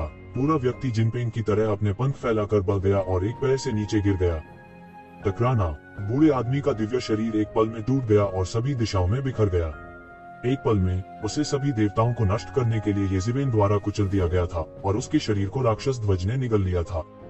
गुंजन, येज़िवेन ने हवा में ठंडी सूंघी, ठीक वैसे ही जैसे महान दानव भगवान हजारों वर्षों से आकाश और पृथ्वी पर खड़े हैं। उसकी हथेली पलट गई और एक झंडा दिखाई दिया। अचानक चले जाने से अनगिनत दानव परिवार बाहर निकल आए और सीधे स्वर्गीय परिवार के विशेषज्ञों को मार डाला। हालांकि एक पर एक उन त्यानजू विशेषज्ञों का विरोधी नहीं है, फिर भी संख्या अनंत है। येज़िवेन उनकी देखभाल करती है और शूटिंग करती रहती है। समय समय पर वह कुछ शक्तिशाली त्यानजू स्पाइक्स को सीधे तोड़ सकता है। इन लोगों के नेतृत्व के बिना अन्य त्यानजू विरोध नहीं कर सकते हैं और जल्द ही इन राक्षस परिवारों का रक्त भोजन बन जाते हैं। और वे दानव राजा जिन्होंने इन त्यान परिवार के आकाओं और भर्ती किए गए दानव झंडों के रक्त सार को निगल लिया, वे तेजी से बदल गए और उनकी ताकत और मजबूत हो गई। क्या चल रहा है? न केवल त्यान परिवार की सेना भयभीत थी, बल्कि सभी जातीय समूहों की मित्र सेना भी पूरी तरह से चौंक गई थी। तू शिवेन को इतने विशेषज्ञ कहाँ से मिले? इन दानव कबीले के स्वामी के साथ क्या बात है? वे कहाँ से आते हैं और मैंने उन्हें क्यों नहीं देखा? मैं उन अजेय पूर्ववर्तियों को क्यों देखता हूँ जो मेरे दानव वंश के इतिहास में प्रसिद्ध हैं? राक्षस परिवार का एक देव राजा था जो यह कहे बिना नहीं रह सका कि वह अधिक ज्ञानी था और कुछ राक्षस परिवारों को पहचान सकता था जो आज कई राक्षस परिवारों के पूर्वज थे। जो लोग मर चुके हैं उन्हें पुनर्जीवित करना बिल्कुल असंभव है। क्या यह राक्षसी झंडों को बुलाना है? एक पल में वह इस स्थिति के बारे में एक पल के लिए सोचने लगा। केवल एक ही संभावना थी, वह है दानव झंडों को बुलाना। वह दानव ध्वज के नाम के विचार से उत्साहित था। यह दानव परिवार के इतिहास में शक्तिशाली जादुई उपकरणों में से एक था। दानव परिवार के इतिहास में दानव सम्राट घंटी जैसी कुछ ही चीजें थी। हालांकि दानव ध्वज दानव सम्राट घंटी से अलग है। दानव सम्राट घंटी प्राचीन टियाटिन के हाथों में गिर गई है और इसे उसके मूल मालिक के पास लौटने के रूप में माना जा सकता है, लेकिन उस युद्ध में दानव ध्वज पूरी तरह से टूट गया था और अब दानव ध्वज शेष टुकड़ों में से एक होना चाहिए। हालांकि यदि यह अवशेष का टुकड़ा है तो यह इतना शक्तिशाली नहीं होना चाहिए। यह इतना अच्छा कैसे हो सकता है? वह थोड़ा भ्रमित है। उनके शब्दों ने बहुत से लोगों का ध्यान आकर्षित किया और जल्दी से 8वीं सेना में फैल गया। हर कोई महसूस कर रहा था कि ये शिवेन के हाथ में ऐसा स्वर्ग विरोधी जादुई हथियार था। हालांकि यह केवल एक टुकड़ा था, यह उनके लिए एक किंवदंती भी थी। यहाँ तक कि भगवान राजा भी ताओवादी हथियार के लिए बहुत भाग्यशाली थे, भले ही वह केवल एक टुकड़ा ही क्यों न हो। हालांकि ये शिवेन की ताकत और उदय के समय को देखते हुए उन्हें राहत मिली है कि राक्षस आखिर राक्षस ही है। उनकी ताकत इतनी अद्भुत रही है। एक और दानव ध्वज होना सामान्य लगता है। ये शिवेन ने इस बार नहीं छुपाया क्योंकि उसके पास अब पर्याप्त ताकत है। यहाँ तक अगर वह जानता है कि वह अपने हाथ में राक्षस ध्वज के साथ क्या कर सकता है और कौन लूटने की हिम्मत करता है, तो शीर्ष 10 देव राजाओं ने अपना मन बनाने की हिम्मत नहीं की। यार, तुम बहुत दूर चले गए। दूर से एक बड़ी गर्जना हुई और शून्य ढह गया। सभी जातीय समूहों की मित्र देशों की सेना के कुछ लोहे के घुड़सवार मोर्चे पर पहुंचे। वे मांस और रक्त पीसने की थाली की तरह एक पल में इसमें शामिल हो गए, जो एक पल में मिटा दिया गया। करने के लिए जारी। इस समय त्यानजू में छिपा हुआ सुपर मास्टर अंत में इसे बर्दाश्त नहीं कर सका और गोली मार दी। Perfect world quick reading latest chapter. एक विशाल गर्जना एक भयानक ध्वनि में बदल गई और सभी जातीय समूहों की मित्र सेना के विशेषज्ञ कुचल दिए गए। एक भयानक गुरु प्रकट हुआ। ये शिवेन अंत में गरिमा में दिखे, लेकिन उन्होंने दानव ध्वज को दूर नहीं किया और उन दानव राजाओं को बेरहमी से लड़ने दिया। वैसे भी उनकी सच्ची आत्मा नहीं मरेगी। भले ही वे नष्ट हो गए हों, वे राक्षस ध्वज में पुनर्जन्म ले सकते हैं। कोई फर्क नहीं पड़ता कि जब तक वह अपने हाथ में दैत्य ध्वज को नहीं उड़ा सकता, तब तक ये दैत्य राजा नहीं मरेंगे। मूल रूप से यह राक्षस परिवार के कई दानव राजाओं को नियंत्रित करने का एक साधन था, लेकिन अब ये शिवेन के हाथों में इसका एक नया उपयोग है। एक शाही पोशाक में एम्बर आंखों वाला एक बहादुर आदमी धीरे धीरे शून्य से उभरा। क्या बहादुर आदमी है! हालांकि एक शिवेन ने इस आदमी को कभी नहीं देखा था, उसने उसे पहली नजर में ही पहचान लिया था। सर्वनाश, यह तुम हो! मैंने तुम्हें यहाँ फिर से देखने की उम्मीद नहीं की थी। हमारे पास वास्तव में भाग्य है। ये शिवेन का मुंह थोड़ा उत्तेजित था, कुछ हद तक संतुष्ट नजर आ रहा था। बहुत साल नहीं हुए मैं यहाँ सर्वनाश करने वाले सम्राट से मिला। ये शिवेन अब तक अपनी सांसों को नहीं भूल सकती। इसी दौरान उन्हें एक बार से जोरदार झटका लगा। उस समय सर्वनाश उसके लिए बहुत मजबूत था। यदि सूर्य राजा ने उसे नीचे नहीं घसीटा होता तो वह बुरी तरह मर जाता। बड़ा झगड़ा है। यह अब यहाँ बस गया है। बादलों और कोहरे से घिरे शून्य में सम्राट तियानकी का पूरा शरीर भव्य है और सुनहरे शुभ बादल तैर रहे हैं। तो यह आप है। सर्वनाश करने वाले सम्राट ने आखिरकार ये शिवेन को पहचान लिया, लेकिन वह थोड़ा हैरान था। उस समय ये शिवेन उसके सामने थे। यहाँ तक खुद की सुरक्षा करना भी मुश्किल है, लेकिन अभी कई साल ही हुए हैं। आगे जाना बहुत कठिन है। उसे नहीं लगता कि कुछ है। हाँ, उस समय आपने कभी नहीं सोचा होगा कि हमारे पास अभी भी ऐसा मौका है। ये शिवेन ने धीरे से कहा। तुम मुझसे क्यों लड़ना चाहिए? सर्वनाश ने गर्व से कहा। अपने हाथों को अपनी पीठ के पीछे रखते हुए उसने ये शिवेन को दिल पर नहीं लिया। मुझे नहीं लगता कि आप अब और हैं। बालों वाली गुड़िया को सेना का नेतृत्व करने देना हास्यास्पद है। आपसे लड़ने के लिए आपको क्या योग्यता चाहिए? मेरे प्रकट होने का कारण यह है कि मुझे तुमसे निपटना है। एक ठंडी मुस्कान के साथ ये शिवेन एक सुनहरे प्रकाश का उत्सर्जन करते हुए कदम दर कदम सर्वनाश की ओर चली। स्वर्ग और पृथ्वी उसके कदमों से हिल गए। स्वर्ग और पृथ्वी की तरह वे अपने क्षेत्र में गश्त कर रहे हैं। कितनी अभिमानी युवा पीढ़ी है। ऐसा लगता है कि यदि आपके पास थोड़ी सी खेती है तो आप स्वर्ग और पृथ्वी की महानता को नहीं जानते। सर्वनाश अपने हाथों को अपनी पीठ के पीछे रखकर खड़ा हो गया और उसे कुछ भी महसूस नहीं हुआ। गुंजन, ये जिवेन एक शक्तिशाली स्वर्गीय सम्राट की तरह एक पल में चले गए, कदम दर कदम बाहर निकलते हुए। शून्य डूब गया, मानो वह इतना भार सहन नहीं कर सकता। और सर्वनाश सम्राट भी अनैच्छिक रूप से हवा की विशाल लहरें दिखाई दी। दोनों पक्षों के हवाई क्षेत्रों के बीच टकराव दो लोगों के बीच बढ़ गया। शुरुआत से पहले दोनों पक्षों के आतंक की सांस ने पहले ही सभी जातीय समूहों की मित्र सेना और तियानजू के विशेषज्ञों को असहनीय बना दिया है। यहाँ तक कि परमेश्वर राजा स्तर के स्वामी भी इस समय ऐसा लगता है कि वे ऐसी शक्ति को सहन नहीं कर सकते। बूम! ऐसा लग रहा था कि आसपास की जगह जोर से टकराए और ढह गई। सभी राष्ट्रीयताओं की मित्र सेनाएं और तियानजू के विशेषज्ञ एक के बाद एक पीछे हटते गए। निकट आने की हिम्मत नहीं हुई। युद्ध के मैदान के बीच में दो लोगों के पास लगभग अगला विचार था और वे आकाश में गायब हो गए। उनकी ताकत बहुत ज्यादा है। अगर वे यहाँ अपना सर्वश्रेष्ठ प्रयास करते हैं तो इसके अकल्पनीय परिणाम हो सकते हैं। मरना! सर्वनाश सम्राट ने हिंसक रूप से पी लिया और आकाश में अनगिनत सुनहरी लंबी तलवारें दिखाई दी। फिर उन्होंने ये जिवेन पर हमला किया। ऊपर, नीचे, बाएं और दाएं सब कुछ पूरी तरह से अवरुद्ध कर दिया। अप्रत्याशित रूप से वह पहली लड़ाई खत्म करना चाहता था और यक्षविन को पूरी तरह से मारना चाहता था। ये सुनहरी तलवारें एक पूरे सागर में बदल गई हैं। जब वे झाड़ू लगाते हैं तो वे एक सुनहरी आंधी की तरह होते हैं जो सब कुछ डूबा देती है। प्रत्येक सुनहरी लंबी तलवार साधारण ऊर्जा नहीं है, बल्कि सड़क के नियम का संक्षेपण है। इस समय यह पूरी तरह से संघनित और बह गया है। स्वर्ग और पृथ्वी उखड़ जाती है। हर तरह से एक भगवान को आसानी से मार सकते हैं और इसमें निहित ताऊ मजबूत और अपमानजनक है। जैसे ही सर्वनाश सम्राट पू ने एक चाल चली, उसने शीर्ष 10 दिव्य राजाओं की तुलना में अपनी मजबूत ताकत दिखाई। यह इतनी मजबूत ताकत के साथ है कि वह सर्वनाश राजवंश की कमान संभाल सकता है। ऐसा व्यक्ति हजारों सैनिकों के बराबर होता है। अगर उसे रोका नहीं गया तो वह पूरी 8वीं सेना के हमले को रोक सकता है। भले ही उसका वध किया जा सके, 8वीं सेना अक्षम हो जाएगी। अगर उसे भागने दिया गया तो यह और भी भयानक होगा। यह उस समय की तुलना में अधिक भयानक था जब उसने यक्षविन पर हमला किया था। उस समय वह चिलचिलाती धूप के राजा से उलझ गया। उसने बिना किसी प्रयास के सिर्फ एक हमला किया। उसने अपना सर्वश्रेष्ठ करने की हिम्मत नहीं की। अब उन्होंने अपना सर्वश्रेष्ठ किया। यह शक्तिशाली है। हालांकि ये जिवेन बेखौफ थे और सीधे गोली मार दी गई थी। परमेश्वर के राज्य का सीधा विस्तार हुआ। हवा और गड़गड़ाहट का एक झोंका बेतहाशा बह गया और अनगिनत सुनहरी लंबी तलवारों को पूरी तरह से अवरुद्ध करते हुए एक चौंकाने वाले तूफान में बदल गया। ये जिवेन की हवा और गड़गड़ाहट की शक्ति ब्रह्मांड की उत्पत्ति की शक्ति की तरह है, जिसमें उत्पत्ति की कुछ समस्याएं शामिल हैं। हवा और गड़गड़ाहट की इस अनंत शक्ति में ये जिवेन स्थिर खड़े रहे और उनके कपड़े उड़ गए। उनकी मृत्यु को देखते हुए यह ऐसा था जैसे भगवान केवल दुनिया को अराजकता में फिर से खोल रहा हो। बूम! अनंत टक्करों से अनगिनत टकराव ध्वनियां बनती हैं, जिनमें से प्रत्येक स्वर्ग और पृथ्वी का सत्यानाश कर सकती है। चरम आतंक, पहले से ही नाजुक युद्ध क्षेत्र, लेकिन इस समय एक अदृश्य दबाव है जो ढहती दुनिया को मिटा रहा है और ठीक कर रहा है। यह उस सर्वोच्च शख्सियत का मकबरा है जिसने एक बार सम्राट स्तर को दफन कर दिया था। इसमें भगवान का आशीर्वाद और भगवान की देखभाल है। इस समय यह युद्ध के मैदान को ठीक करने के लिए स्वाभाविक रूप से एक अदृश्य शक्ति में बदल जाता है। सर्वनाश सम्राट थोड़ा स्तब्ध था। उसका प्रहार इतना सरल था कि तू जीवन उसके परमेश्वर के राज्य को तोड़ भी नहीं सकता था। उनकी अभिव्यक्ति थोड़ी गंभीर थी। उसके सामने का आदमी जितना उसने सोचा था उससे कहीं अधिक भयानक था। लेकिन बस इतना ही, वह एक झटके में सीधे बाहर निकल गया। पूरा व्यक्ति तुरंत आकाश में आकृतियों में बदल गया। एक पल में उसने स्वर्ग और पृथ्वी को ढांक दिया, स्वर्ग और पृथ्वी को चीर डाला और ये जिवेन को मार डाला। प्रत्येक ट्रैक एक आभासी छाया नहीं है, बल्कि एक इकाई है। प्रत्येक ट्रैक में एक सर्वोच्च कानून होता है जो अजेय है।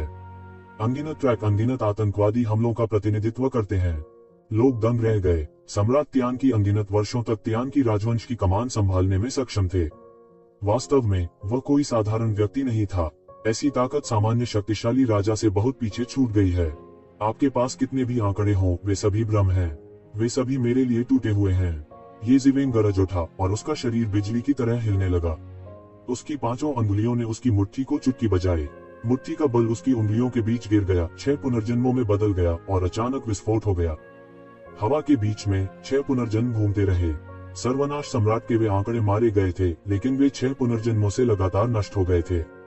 जब उन्हें 6 पुनर्जन्मों में भेजा गया तो उन्होंने यक्षविन को बिल्कुल भी प्रभावित नहीं किया। इसके विपरीत ये जिवेन के 6 पुनर्जन्म अधिक से अधिक शक्तिशाली हो गए और उनका दमन जारी रहा। सर्वनाश सम्राट के आंकड़े एक एक करके नष्ट हो गए, सीधे तोड़े गए और दूर से देखे गए। यह एक भयानक दृश्य था। ये जिवेन की तरह वह अकेले ही सुनहरे ज्वार से लड़ रहा है। कितनी भयानक लड़ाई है। मुझे डर है कि हम परिणाम बर्दाश्त नहीं कर सकते। क्या सभी जातीय समूहों की मित्र सेना या त्यानजू के विशेषज्ञ इस दृश्य को देखकर दंग रह गए। वे कल्पना नहीं कर सकते थे कि अगर यह उनके केन पर गिर गया तो यह कितनी भयानक बात होगी। ये जिवेन द्वारा लगातार जुदाई के विरोध में सर्वनाश सम्राट दहाड़ा और उसका शानदार शरीर बाहर कूद गया। अचानक पूरे आकाश में हवा की लहरें आकाश में चली गईं, जैसे कि यह वास्तविक सर्वनाश सम्राट का पुनर्जन्म हो। उसके हाथ में एक मुहर दिखाई दी। यह वास्तव में उनके द्वारा लाई गई सबसे अच्छी कलाकृति थी। सर्वनाश की मुहर, जो कई वर्षों से प्रचलित थी, असीम रूप से शक्तिशाली थी और सीधे गिर गई। यह ऐसा है जैसे पूरा ब्रह्मांड लुढ़क रहा है और यक्षविन की ओर मुड़ रहा है। यह असीम आतंक है। भले ही आप शीर्ष 10 देवताओं में से एक हो, आपको इस तरह के हमले का सावधानी से सामना करना चाहिए। लेकिन इन दर्शनों के बीच ये जिवेन बिल्कुल भी विचलित नहीं हुए। वे एक स्थिर वृद्ध साधु की तरह थे, बहुत शांत। उसी समय ये जिवेन ने स्वर्ग की मुहर को बदल दिया, लेकिन यह उनकी अनूठी मार्शल आर्ट थी, वास्तविक कलाकृति नहीं। यह अजेय मार्शल आर्ट की सर्वश्रेष्ठ कलाकृतियों और सर्वनाश की मुहर से बेहतर नहीं होना चाहिए। हालांकि तू जिवेन ने एक बाधा के रूप में अपने स्वयं के मजबूत शरीर के साथ सर्वनाश की सील से लड़ने का एक और तरीका ढूंढ लिया। टकराना, टकराना, टकराना। आकाश में दोनों पक्षों में अद्भुत युद्ध छिड़ गया। दोनों पक्षों की भारतीय शैली आकाश में द्वंद्व युद्ध हुई और प्रज्वलित भगवान अवतरण चौंकाने वाला था। उसी समय सर्वनाश के अनगिनत अवतार अभी भी ये जिवेन के पास आए और उसे प्रतिक्रिया करने का मौका नहीं दिया। ये जिवेन और भी उदासीन थी और मारती रही। 6 पुनर्जन्म बॉक्सिंग ने धमाका कर दिया और किसी भी अवतार को मारने के लिए एक शक्तिशाली बल बन गया, जिसने दृष्टिकोण करने का साहस किया। यद्यपि वे सभी अवतार हैं, वे सभी आपके रक्तसार द्वारा रूपांतरित हैं। मुझे विश्वास नहीं है कि आप उनसे अनिश्चित काल तक चिपके रह सकते हैं। ये जिवेन ने उपहास किया। उनकी उपलब्धियां इस मुकाम तक पहुंची हैं। बाहरी लोगों के लिए यह असीम और अंतहीन था। हालांकि अपने लिए ऐसी समस्याओं का सामना करना अभी भी आसान है जब समान स्तर के लोग लड़ते हैं। उनका मन अंत का समर्थन करने के लिए पर्याप्त नहीं है, जो कि एक बहुत ही सामान्य बात है। सर्वनाश सम्राट वास्तव में इस समस्या से अवगत था। उसने आखिरकार इंतजार करना बंद कर दिया और सीधे पी गया। अचानक स्वर्ग और पृथ्वी में सब कुछ उसके उपयोग के लिए कांपने लगा। अनगिनत सार क्यू यातन की धारा में बदल गया और उसके शरीर में उड़ेल दिया। उनके हाथों में एक मुहर सघन थी। तारों की शक्ति व्यापक थी। अनगिनत कानूनों की शक्ति ने एक शतरंज का रास्ता बनाया जो स्वर्ग और पृथ्वी के बीच से गुजर रहा था, और एक विशाल जाल ये जिवेन की ओर गिर गया। कोष्टक कोष्टक। सादे पाठ में हमारे डोमेन नाम को ऑनलाइन पढ़ें।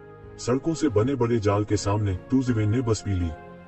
मेरे लिए इसे तोड़ दो। उसके हाथ सुनहरी रोशनी में फट गए। उन पर अनंत दिव्य शक्ति लिपटी हुई थी और सीधे बड़े जाल से टकरा गई। उसका पूरा शरीर फट गया। अप्रत्याशित रूप से वह बड़े जाल को जिंदा फाड़ देना चाहता था। सर्वनाश सम्राट थोड़ा हैरान हुआ। उसे उम्मीद नहीं थी कि यक्षविन इसे क्रैक करने के लिए ऐसे तरीकों का इस्तेमाल करने के बारे में सोचेगा। यह थोड़ा अपमानजनक था, लेकिन फिर उसने फिर से व्यंग्य किया। अगर वह इस तरह से अपने बड़े जाल को फाड़ सकता है, तो तू जिवेन अपने ताऊ नेटवर्क को कम आंकेगा। उनके सड़क नेटवर्क पर अनगिनत नियम आपस में जुड़े हुए हैं, जो उतने शक्तिशाली नहीं है जितने आम लोग कल्पना कर सकते हैं। यह व्यक्ति निश्चित रूप से बिना दफनाने के स्थान के मर जाएगा। कियांग, कियांग, कियांग। सोने और लोहे की आवाज सुनाई दी। ये जिवेन के हाथ सड़क नेटवर्क से टकरा गए। अप्रत्याशित रूप से वह वास्तव में सड़क के जाल को तोड़ना चाहता था। यह बेकार है। आपके पास चाहे जो भी साधन हो, आप मेरे सड़क जाल को नहीं तोड़ सकते। सर्वनाश करने वाला सम्राट ठंडेपन से मुस्कुराया। उसे पता ही नहीं चला कि कब उसके हाथ में एक लंबी सुनहरी तलवार बन गई। जब वह बाहर निकलता तो वह इस मौके का फायदा उठाकर यक्षविन को पूरी तरह से मार देता। वास्तव में क्या आप इसे नहीं खींच सकते? ये जिवेन की दहाड़ फूट पड़ी। उसकी आंखें लाल थीं और वह एक जानवर की तरह भयंकर था। उसी समय सुनहरी शक्ति से परेशान उसकी त्वचा पर काले धब्बे बढ़ गए और जल्द ही उसके हाथों में उसकी छाती तक फैल गए। महत्वपूर्ण क्षण में उन्होंने पशु पूर्वज और सीधे अर्ध पशु के अवतार का उपयोग किया। मूल रूप से उसकी दबंग शक्ति इतनी मजबूत थी कि वह ताऊ नेटवर्क को लगभग हिला सकता था। अब उसने पशु के पूर्वज के अवतार की शक्ति को जोड़ दिया है। बस एक दहाड़, कारपोंछे, गर्जना के साथ सड़क का जाल फट गया। इस समय एक बड़ा छेद खुल गया। तियांग की सम्राट का हमला आ गया है और ये जिवेन पर एक तलवार टूट गई है। कब तलवार सीधे यक्षविन पर लगी, लेकिन वो यक्षविन को बिल्कुल भी चोट नहीं पहुंचा सका। उसने अपनी तराजू पर सोने और लोहे की आवाज को और बिजलियों और चकमक के टुकड़ों को काट डाला। कैसे संभव है? सर्वनाश की आवाज अंत में थोड़ी अविश्वसनीय, पूरी तरह अविश्वसनीय दिखाई दी। सबसे पहले तू जिवेन ने वास्तव में अपने क्रूर बल के साथ अपने सड़क नेटवर्क को खोल दिया, जो अभूतपूर्व है और कभी सामना नहीं किया गया है। इससे पहले उन्होंने कभी ऐसी चीज का सामना नहीं किया था। उसकी नजर में ये जिवेन अब कोई साधारण व्यक्ति नहीं था। यह मूल रूप से एक राक्षस है, मानव त्वचा में एक राक्षस है। क्या सामान्य लोगों में इतनी शक्ति हो सकती है? यहाँ तक वह जानता है कि टाइटन जैसी महान शक्ति वाली दौड़ भी इस बिंदु तक एक साथ शक्ति की खेती नहीं कर सकती है। वह कैसे कर सकता है? जिस बात ने उसे और भी चौंका दिया वह यह था कि उसने अपनी तलवार से धमाका कर दिया और एक शिवेन के बचाव को भी नहीं तोड़ सका। यह सिर्फ एक मजाक था। ऐसा भयानक अस्तित्व बिल्कुल नहीं हो सकता। कितना असंभव है। ये शिवेन गंभीर रूप से मुस्कुराया और उसकी आंखें लाल थीं। इस समय वह मनुष्य के आकार में एक भयंकर जानवर की तरह लग रहा था।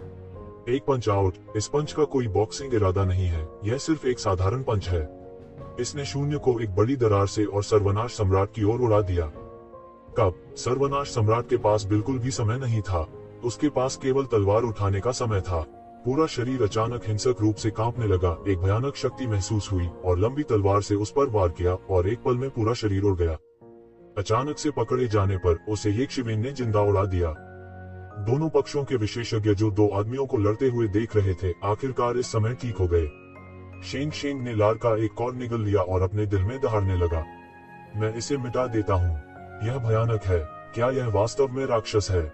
बहुत से लोगों की नजर में ये जिवेन, जो केवल मांस से लड़ता है, थोड़ा बहुत मजबूत है। हम सर्वनाश, चलो उस खाते की गणना करते हैं जो आपने मेरे खिलाफ साजिश रची थी। ये जिवेन एक समय में एक कदम सर्वनाश की ओर चल पड़ी। हर कदम हजारों मील तुरंत गायब हो सकता है। यह डिग्री तेज नहीं थी। इस समय ये जिवेन लोगों को दबाने के लिए एक और चरम पर जाने जैसा था। भारी तलवार का कोई किनारा नहीं था और वह कुशलता से काम नहीं करती थी। युवा पीढ़ी, आप बहुत उग्र हैं। मैं अभी लापरवाह था, लेकिन क्या आपको लगता है कि मैं इतना ही कर सकता हूँ? सर्वनाश सम्राट ने अपने मन को स्थिर किया और बढ़ते रक्त को जबरन दबा दिया। यक्षिवेन के वार से वह लगभग उखड़ गया था, लेकिन वह जानता था कि वह इस समय उल्टी नहीं कर सकता, अन्यथा रक्त का सार बिखर जाएगा और वह अगली लड़ाई में बिल्कुल प्रतिकूल स्थिति में होगा।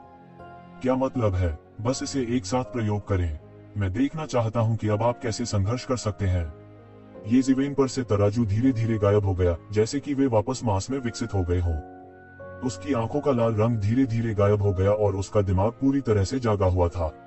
इस समय उन्होंने सर्वनाश को देखा और उनकी आंखें विशेष रूप से ठंडी थीं। गुंजन। सर्वनाश सम्राट बस ठंडेपन से लहराया और शून्य टुकड़ों में टूट गया। एक विशाल महल आसमान से गिरा और यह एक और शीर्ष श्रेणी की कलाकृति बन गया। सर्वनाश राजवंश ने इतने वर्षों तक देश की स्थापना की, जो वास्तव में गहरा और भयानक है। सर्वनाश सम्राट गायब हो गया। जब वह फिर से प्रकट हुआ, वह पहले से ही उस महल में था। अचानक इस महल को केंद्र मानकर वह ईश्वर के राज्य में बदल गया। परमेश्वर के इस राज्य में असंख्य प्रभामंडल युद्ध सेनापतियों में संघनित हो गए। यह परमेश्वर का राज्य है जिसे उसने इस महल से प्रशिक्षित किया था, इसलिए वह अकेले हजारों सैनिकों और घोड़ों का विरोध कर सकता है। किस तरह का परमेश्वर का राज्य उसकी सेना के सामने कुछ भी नहीं है। मारना। एक क्रोधित दहाड़ के साथ ये सैनिक यज़िवेन को मारने के लिए दौड़ पड़े और लोहे की घुड़सवार सेना आसमान की ओर दौड़ पड़ी। अच्छा, यज़िवेन खिलखिलाकर हंस पड़े। बिना किसी डर के वह सीधे भागा और उस पर एक भयानक शक्ति छोड़ी गई। अभी वह आधा पशु था। उसके हृदय में बड़ी भयंकर श्वास चल रही थी। वह इस मौके का फायदा उठाकर फैल सकता था। बूम! एक बड़ी गर्जना के साथ दसियों हजार आभा वाले सैनिकों के टुकड़े टुकड़े हो जाएंगे, लेकिन और सैनिक इकट्ठे होंगे। इस तरह यज़िवेन जल्द ही एक अंतहीन घेराबंदी में पड़ सकता है और अपने जीवन के अंत में मर सकता है। यह अन्य शीर्ष 10 किंग स्तर के विशेषज्ञों के लिए भी बहुत हानिकारक है, लेकिन यज़िवेन के लिए यह पर्याप्त से बहुत दूर है। यज़िवेन के शरीर पर अनगिनत लपटें उसके छिद्रों से बाहर निकलने लगी और लगातार बाहर निकलती रही, जिससे एक ज्वाला क्षेत्र बन गया। इससे पहले कि वे सैनिक उसके पास आते, वे उसके नानमिंग लिहो द्वारा जला दिए गए थे। उनके लिए सबसे ज्यादा डरने वाली चीज है ग्रुप वॉर। यह देखकर कि बड़ी संख्या में उसके सैनिक मरेंगे, सम्राट तियानकी का चेहरा भी लोहे जैसा हरा है। ये सैनिक साधारण आभा के संघनन से नहीं, बल्कि उसके विश्वासियों से बनेंगे। वे उन अनगिनत सैनिकों के संघनन से बनते हैं जो उनके सत्ता में आने के बाद से शहीद हुए हैं। उन्हें उनका सबसे वफादार लोहे का खंभा कहा जा सकता है। अब जैसे ही वे यक्षिवेन द्वारा नष्ट किए जाते हैं, वे एक बड़ा समूह बन जाते हैं। यदि यज़िवेन को मरने के लिए ढेर किया जा सकता है, तो वह लौ सम्राट बिल्कुल भी संकोच नहीं करेगा। ऐसा लगता है कि यक्षिवेन को जिंदा खाना असंभव है। ब्रश। हवा में तैरता महल आखिरकार हिल गया और पूरा विशाल महल यक्षविन की ओर दब गया। हर इंच शून्य को ढहने दें, जैसे कि सभी कानून उसके द्वारा अवशोषित हो गए हों और फिर दुनिया को बहा दिया। इसमें दुनिया भर में राजा की शक्ति है। टकराना। येज़िवेन सीधे तौर पर मारा गया था और बहुत से लोग चिल्लाए, विशेष रूप से 8वीं कोर के कई विशेषज्ञ। उनमें से कई अच्छी तरह से वाकिफ हैं और इस महल की भयानक और बेहतरीन कलाकृतियों को जानते हैं। भले ही भगवान राजा कलाकृतियों का विरोध करना चाहता हो, यह एक मृतंत है। वे पहले से ही येज़िवेन के साथ इतनी गहरी भावनाएं नहीं रखते हैं, लेकिन यह बहुत सरल है, क्योंकि यदि येज़िवेन मर जाते हैं तो उन्हें सर्वनाश करने वाले सम्राट की खोज से नहीं बचना चाहिए। अब केवल उनकी 8वीं सेना ही पश्चिम पर आक्रमण करने के लिए उत्तरदायी है। अन्य दिग्गज या तो अन्य दिशाओं को घेर रहे हैं या बिल्कुल भी नहीं आते हैं, इसलिए येज़िवेन उनके लिए बहुत महत्वपूर्ण है। यह ऑप्टिमस प्राइम है। तुम मर नहीं सकते। इससे कोई फर्क नहीं पड़ता कि उनके मूल विचार क्या थे, वे सभी येज़िवेन के जीवित रहने की उम्मीद कर रहे थे। लेकिन हर किसी के आतंक के लिए येज़िवेन को सीधे मांस की चटनी में नहीं तोड़ा गया, बल्कि पूरे महल के तल में एक बड़ा छेद कर दिया। पूरा आदमी अंदर उड़ गया। हर कोई येज़िवेन को मुख्य हॉल के केंद्र से मुख्य हॉल में प्रकट होते हुए देख सकता था। इस समय उन्होंने अपना मुंह खोला और नहीं जानते थे कि क्या कहें। यह भौतिक साधना उनके व्यापक ज्ञान पर आधारित है। इतने साल जीने के बाद वे भी एक दर्शक हैं। ऐसा लगता है कि वे ज्यादा सोचते हैं। राक्षस आखिर राक्षस ही होते हैं। उन्हें इतनी आसानी से कैसे दबाया जा सकता है? येज़िवेन, मुझे लगता है कि तुम वास्तव में स्वर्ग हो। तुम मत जाओ। नरक का कोई दरवाजा नहीं है। तुम अंदर आ गए। यह पहली बार था कि सर्वनाश सम्राट ने सीधे येज़िवेन का नाम पुकारा और उन्होंने पहली बार येज़िवेन की पहचान को पहचाना। उसने पहले कभी भी यक्षविन को दिल से नहीं लगाया था। एक युवा पीढ़ी के लिए उनके पास इतनी योग्यता और गर्व था। अब उन्होंने आधिकारिक तौर पर येज़िवेन को एक मजबूत प्रतिद्वंद्वी माना है, एक मजबूत प्रतिद्वंद्वी जिसकी तुलना की जा सकती है। महल में येज़िवेन ने अभी अभी जो छेद तोड़ा था, उसे धीरे धीरे एक अद्भुत डिग्री के साथ ठीक किया गया था। क्या यह नरक है? मुझे नहीं पता कि मैं इसे कब देखूंगा। येज़िवेन ने उपहास किया और सर्वनाश के शब्दों को दिल पर नहीं लिया। हम तुम्हारे मरने के बाद तुम्हें शायद पता चल जाएगा कि तुम कितने पागल हो। मुझे तुम्हें पश्चिम भेजने दो। सर्वनाश गर्जना और महल हिल गया। करने के लिए जारी ... सर्वनाश सम्राट दहाड़ा और पूरा महल हिंसक रूप से कांपने लगा। उनका लाखों वर्षों तक विश्व पर आधिपत्य था। चिलचिलाती धूप राजा के सामने भी वह कभी इतना क्रोधित नहीं हुआ था, क्योंकि उसके दिल में चिलचिलाती धूप राजा एक शक्तिशाली अस्तित्व है जिसकी तुलना खुद से की जा सकती है, और येज़िवेन कुछ भी नहीं है, लेकिन एक मजबूत अजीब ताकत है। अन्य जगहों पर क्या अच्छा है? अब इसी महल में फंसकर उनकी मौत हो गई है। यह सर्वनाश के एक सम्राट द्वारा चलाया गया एक जादुई हथियार है। बाद में उनके पतन के बाद महल एक जादुई हथियार बन गया जो कि सर्वनाश राजवंश द्वारा पीढ़ी दर पीढ़ी सौंपा गया था। कई बेहतरीन कलाकृतियों में येज़िवेन भी शीर्ष पर है। अब येज़िवेन इसमें गिरती है। यह एक मरा हुआ अंत है। सर्वनाश का आंकड़ा धीरे धीरे गायब हो गया। एक पल के लिए ऐसा लगा जैसे पूरी दुनिया में गायब हो गया हो। इसी समय पूरे महल में तरह तरह के कानून उभरने लगे। सभी प्रकार के कानून जो दोनों नहीं हो सकते थे, एक पल में पूरी तरह से प्रकट हो गए, एक बड़े जाल में उलझ गए और फिर आकाश में गायब हो गए। तब येज़िवेन ने महसूस किया कि वह दलदल में गिरने जैसा था और सभी कानूनों ने उसकी गतिविधियों को प्रतिबंधित करना शुरू कर दिया। उसने अपनी विशेषताओं को दिखाना शुरू किया और यक्षविन की ओर आया। अगर अन्य लोगों को बदल दिया गया तो मुझे डर है कि इस कानून के जाल से उन्हें टुकड़े टुकड़े कर दिया जाएगा। येज़िवेन नहीं थे, लेकिन यह बड़ा जाल गिरता रहा और उनकी त्वचा पर चमकदार रोशनी की एक परत दिखाई दी, जो हमले का विरोध करने के लिए शरीर की वृत्ति थी। सर्वनाश सम्राट के महल में एक के बाद एक भंवर बनते गए। इन भंवरों में अनगिनत सैनिक फिर से विकसित होंगे और येज़िवेन को मार डालेंगे। मैं देखना चाहता हूँ कि आप कितने समय तक रह सकते हैं, येज़िवेन ने ठंडेपन से कहा। हालांकि यह कुछ लोगों द्वारा प्रभावित किया गया है, लेकिन उसके लिए मुझे ऐसा नहीं लगता। टकराना, टकराना, टकराना। येज़िवेन की गति भयानक है। सिर्फ आतंक की ताकत दिखाने की तुलना में येज़िवेन इस समय अपनी भयानक गति दिखाता है। कानून से प्रभावित इस महल में भी गति को पूर्ण रूप से नहीं लाया जा सकता है, लेकिन सभी की नजर में येज़िवेन अभी भी अकल्पनीय है। पूरा व्यक्ति हजारों अवतारों की तरह है। प्रत्येक झटका बड़ी संख्या में सैनिकों को मार सकता है। महल से विकसित हुए सैनिक अनंत होंगे। येज़िवेन के अनगिनत अवतार हैं। वे बिल्कुल नहीं गिरते। अतीत को देखते हुए वे बहुत हैरान हैं। महल से एक ठंडी गुंजन आई। फिर महल के शीर्ष पर एक विशाल चित्र स्क्रॉल धीरे धीरे उभरा। उस पर पहाड़ और नदियां एक दुनिया के प्रक्षेपण की तरह स्पष्ट रूप से शीर्ष पर प्रक्षेपित और धीरे धीरे संघनित। यह भयानक दबाव तुरंत सभी दिशाओं में लुढ़क गया और बहुत से लोग इसे दूर से ही महसूस कर सकते थे। यहाँ तक कि जीवेन ने भी कुछ दबाव महसूस किया। यह विश्व की शक्ति का प्रक्षेपण है। ये जीवेन ने तुरंत पहचान लिया कि उसने पहले भी इसी तरह के साधनों का सामना किया था, लेकिन सर्वनाश द्वारा बुलाए गए विश्व प्रक्षेपण के साथ तुलना की। यह एक महान चुड़ैल को देखने के लिए बस एक छोटी सी चुड़ैल है। इसकी तुलना बिल्कुल नहीं की जा सकती। यह स्वयं सर्वनाश की शक्ति नहीं है, यह दुनिया की ताकत है। ये शिवेन को कुचलने की, यहाँ तक चोटी के भगवान राजा को भी। एक दुनिया की तुलना में शक्ति अभी भी अच्छे से दूर है। सामान्य तौर पर दुनिया की शक्ति पूरी तरह से केंद्रित नहीं हो सकती है, लेकिन अगर कोई इसका आग्रह करता है तब हम अकल्पनीय शक्ति का प्रयोग कर सकते हैं। यह बल धीरे धीरे बढ़ रहा है। जल्द ही यह उस बिंदु तक बढ़ गया है जहां तू जीवेन भी मजबूत दबाव महसूस करते हैं। यह उस शक्ति से कहीं अधिक है जिसे साधारण संसार प्रक्षेपित कर सकता है। यद्यपि संसार की शक्ति प्रक्षेपित है और उसके पास अनंत शक्ति है, संसार की उसकी इच्छा है। भले ही सामान्य लोगों के पास अद्वितीय मार्शल आर्ट हो, वे इस शक्ति को उधार नहीं दे सकते। जब तक वे दुनिया में गहराई से शामिल नहीं होते, वे दुनिया की शक्ति उधार ले सकते हैं। कोष्टक कोष्टक। लगभग बिजली और चकमक पत्थर के बीच वह तुरंत समझ गया कि अगर उसने सही ढंग से अनुमान लगाया है तो यह सर्वनाश राजवंश, सर्वनाश दुनिया की दुनिया होनी चाहिए। सर्वनाश करने वाले सम्राट ने सर्वनाश की दुनिया की शक्ति उधार ली होगी, इसलिए ऐसी भयानक शक्ति का निर्माण संभव है। सर्वनाश राजवंश अनगिनत वर्षों से सर्वनाश की दुनिया में काम कर रहा है और दुनिया के साथ पूरी तरह से एकीकृत हो गया है। इसके अलावा इतनी बड़ी शक्ति समय समय पर स्वर्ग के लिए एक स्मारक समारोह आयोजित करेगी और स्वर्ग के साथ अपने संबंध को गहरा करेगी। इस तरह यह स्पष्ट रूप से विश्व की इच्छा का संरक्षण प्राप्त कर सकता है। परिवार फलता फूलता रहता है, विशेषज्ञ बड़ी संख्या में उभरते हैं और प्रतिभाएं पैदा होती हैं। एक पुरानी कहावत है कि किसी देश की प्रमुख घटनाएं बलिदान और युद्ध ही होती हैं। इस सत्य को गहराई से प्रकट करता है।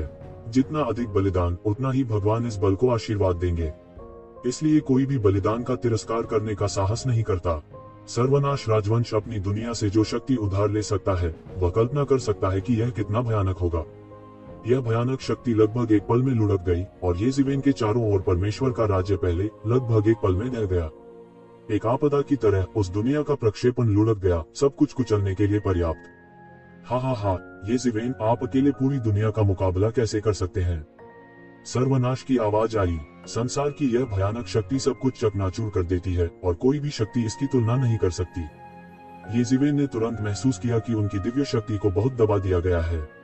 अगर बाहर की दुनिया ठीक थी, लेकिन इस महल में तू जीवेन की शक्ति दबा दी गई थी और इस महल के माध्यम से सर्वनाश की शक्ति निकली। यह बहुत मजबूत है। ये ताकतें जो अनगिनत वर्षों से विरासत में मिली हैं, वास्तव में आम लोगों के लिए अकल्पनीय विवरण है। सर्वनाश करने वाला सम्राट भी, जो एक खोए हुए कुत्ते की तरह है, वास्तव में ऐसे साधन है।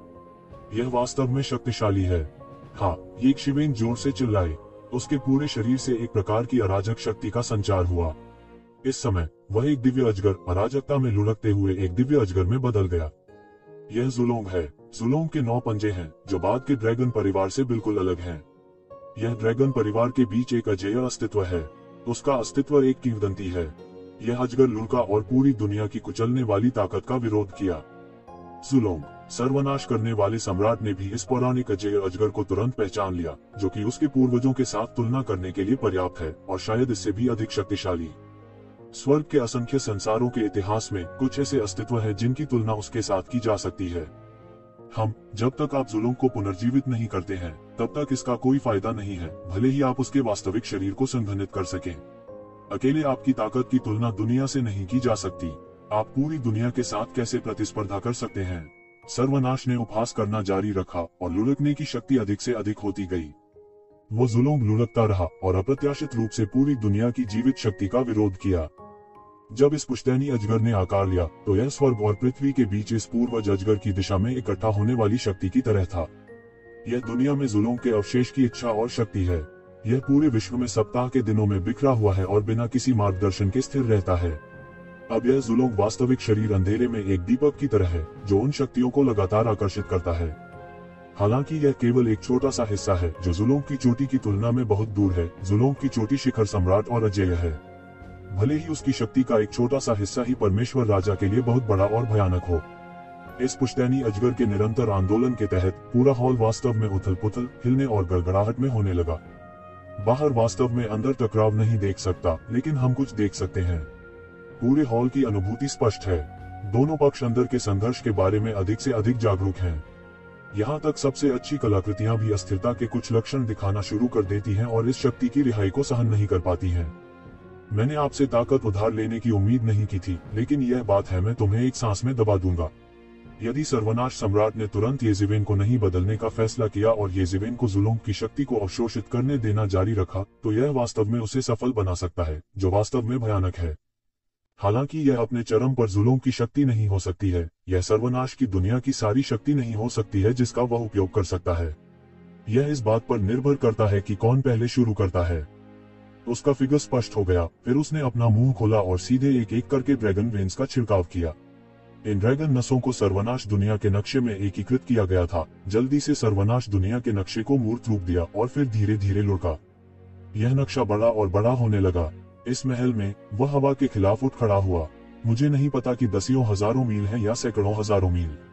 ऐसा लगता है कि एक वास्तविक दुनिया को कुचल दिया गया है, प्रक्षेपण नहीं। यह एक वास्तविक दुनिया है। सर्वनाश सम्राट के सभी साधन येज़ेवेन के हाथों में हैं। उनके अवतरित जुल्म ने अराजक गैस की एक धारा का उत्सर्जन करना शुरू कर दिया, जो सभी दिशाओं में बढ़ गई और मजबूत होने लगी, जैसे कि पूरा ब्रह्मांड अस्थिर था और ढह जाएगा।